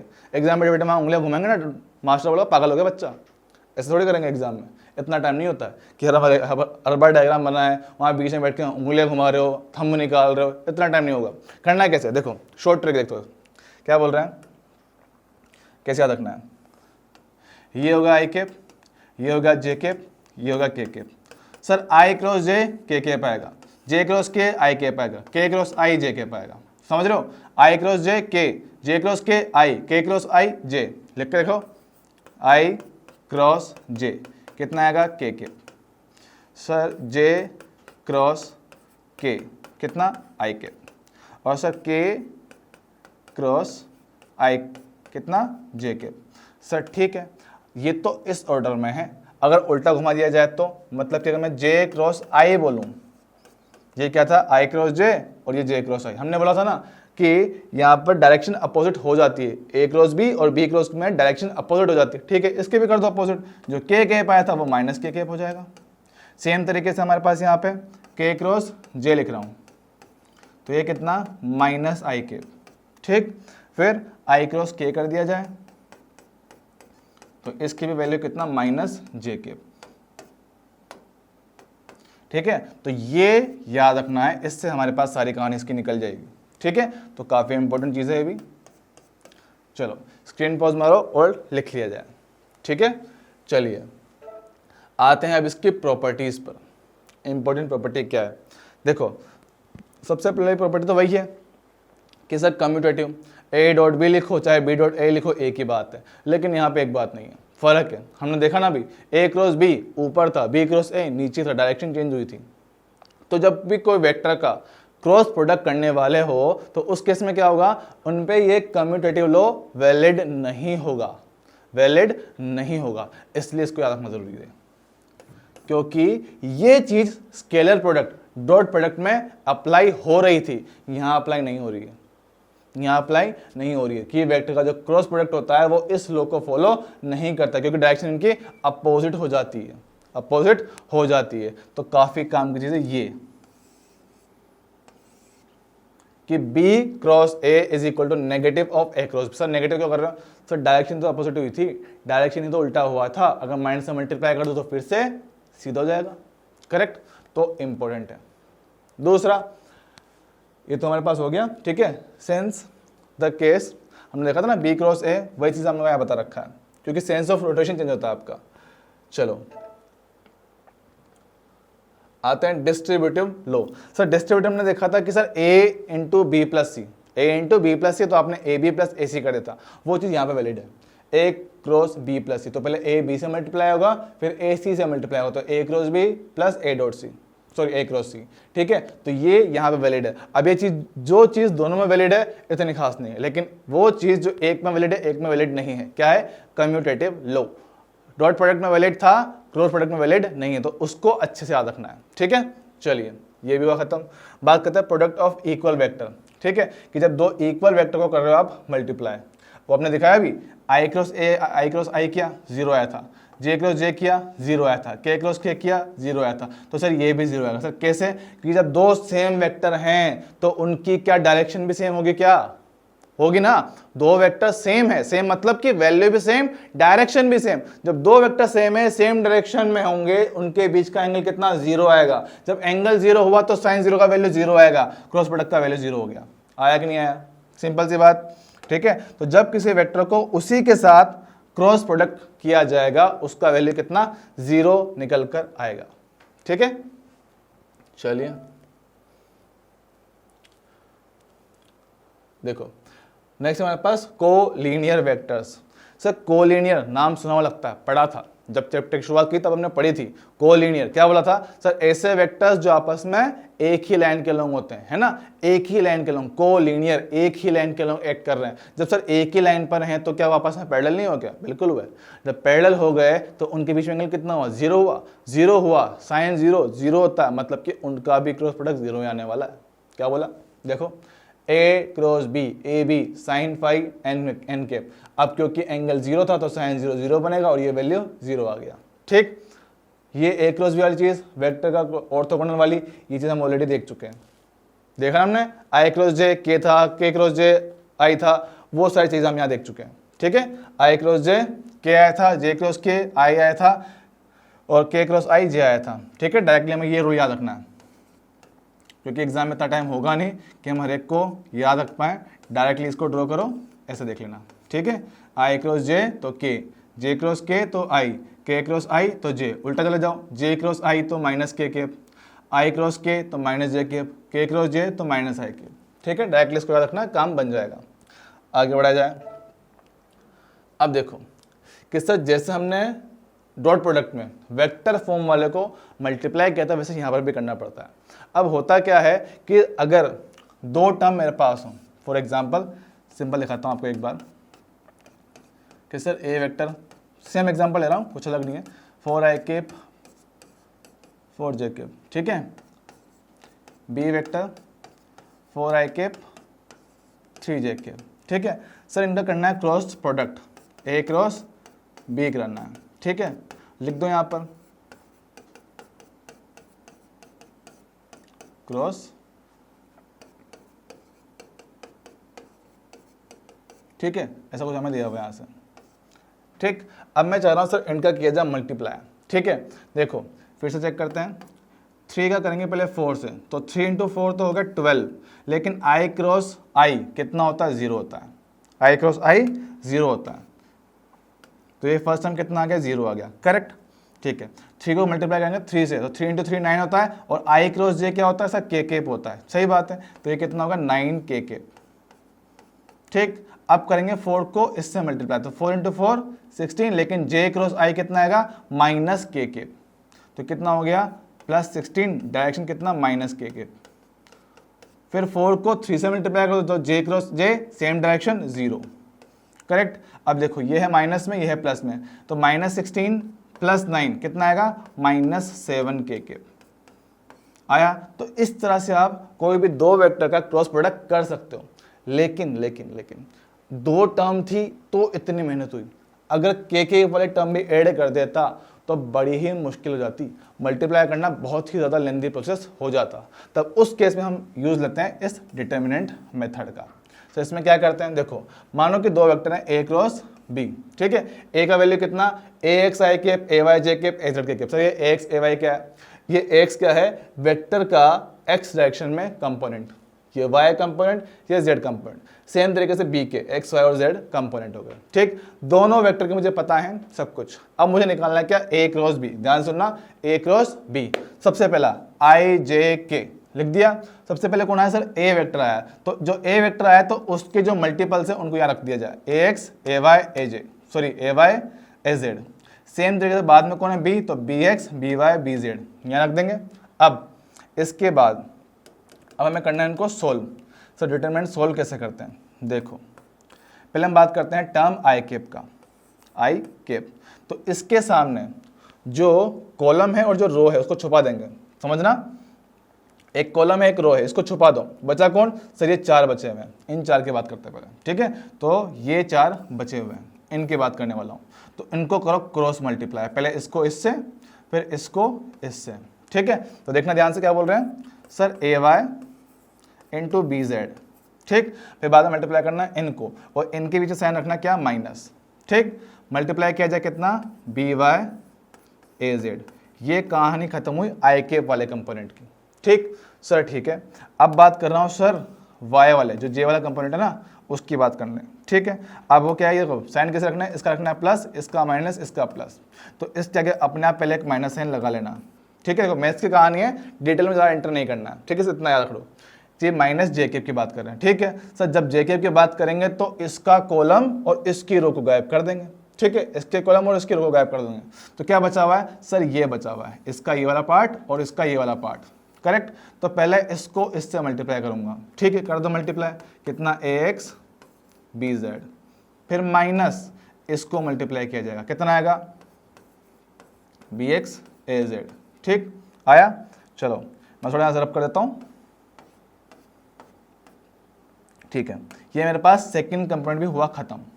बात कर रहे हैं अब थर्ड वाले की। सर थर्ड में क्या करेंगे, फिर से वही कहानी, के कैप वाला कंपोनेंट, ये लो प्लस के कैप, फिर से इसके कॉलम और इसके रो को कर देंगे गायब, रो और कॉलम कर दिया गायब, क्या बचेगा, सर ये पार्ट बचा हुआ है, करेक्ट है ना। अब इसके लिए क्रॉस प्रोडक्ट करने वाले हो, ठीक। सबसे पहले ये वाला देखना क्या आएगा, sir A X B Y minus second वाला ई वाई बी एक्स। तो इस तरह से आप किसी डिटर्मिनेंट को सोल्व कर सकते हो। अब देखो आई के वाला कंपोनेंट, जे के वाला और के वाला, इस तरह से आपका पूरा का पूरा multiplication for the cross product complete हो पाएगा, समझ रहे हो, इस तरह से पूरा कंप्लीट हो पाएगा। देखो इसका आंसर मेरे पास क्या था, -7 के था ना। अब यही चीज मैं आपको इससे करके दिखाऊंगा, बट पहले आप इसको लिख लो कि किस तरह से हमको इसको करना रहेगा, ठीक है। स्टेप बाय स्टेप आप अपने अकॉर्डिंग लिख लीजिए, वैसे हमने दिखा दिया सब कुछ, ठीक है, नोट कर लिया। चलो इसको करते हैं सोल्व।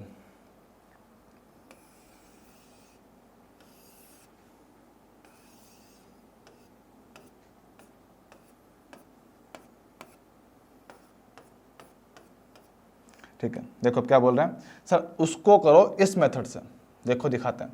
सबसे पहले कौन, ऊपर आएंगे आई कैप जे कैप के कैप। पहले कौन किया सर हमने, ए क्रॉस बी किया, तो ए कौन है, ये रहा 3 4, के वाला नहीं तो 0 कर दो, 0 के कैप, ठीक। तो जब यहाँ रखोगे उनका मल्टीपल्स को 3 4 0। सेकंड के लिए देखो क्या है, 4 3 0, ठीक। ये है मेरे पास इसकी डिटर्मिनेंट। अब क्या करना है, सर सबसे पहले आएगा आई कैप, बिल्कुल सही बात है, आई कैप आएगा तो उसके रो और उसके कॉलम को छुपा दो, ये रहा इसका रो, सॉरी ये रहा इसका रो, ये रहा कॉलम, छुपा दिया। 4 3 0 0 ये बचा हुआ है, 4 का 0 से मल्टीप्लिकेशन 0, 3 का 0 से 0, तो 0 - 0 आ रहा है।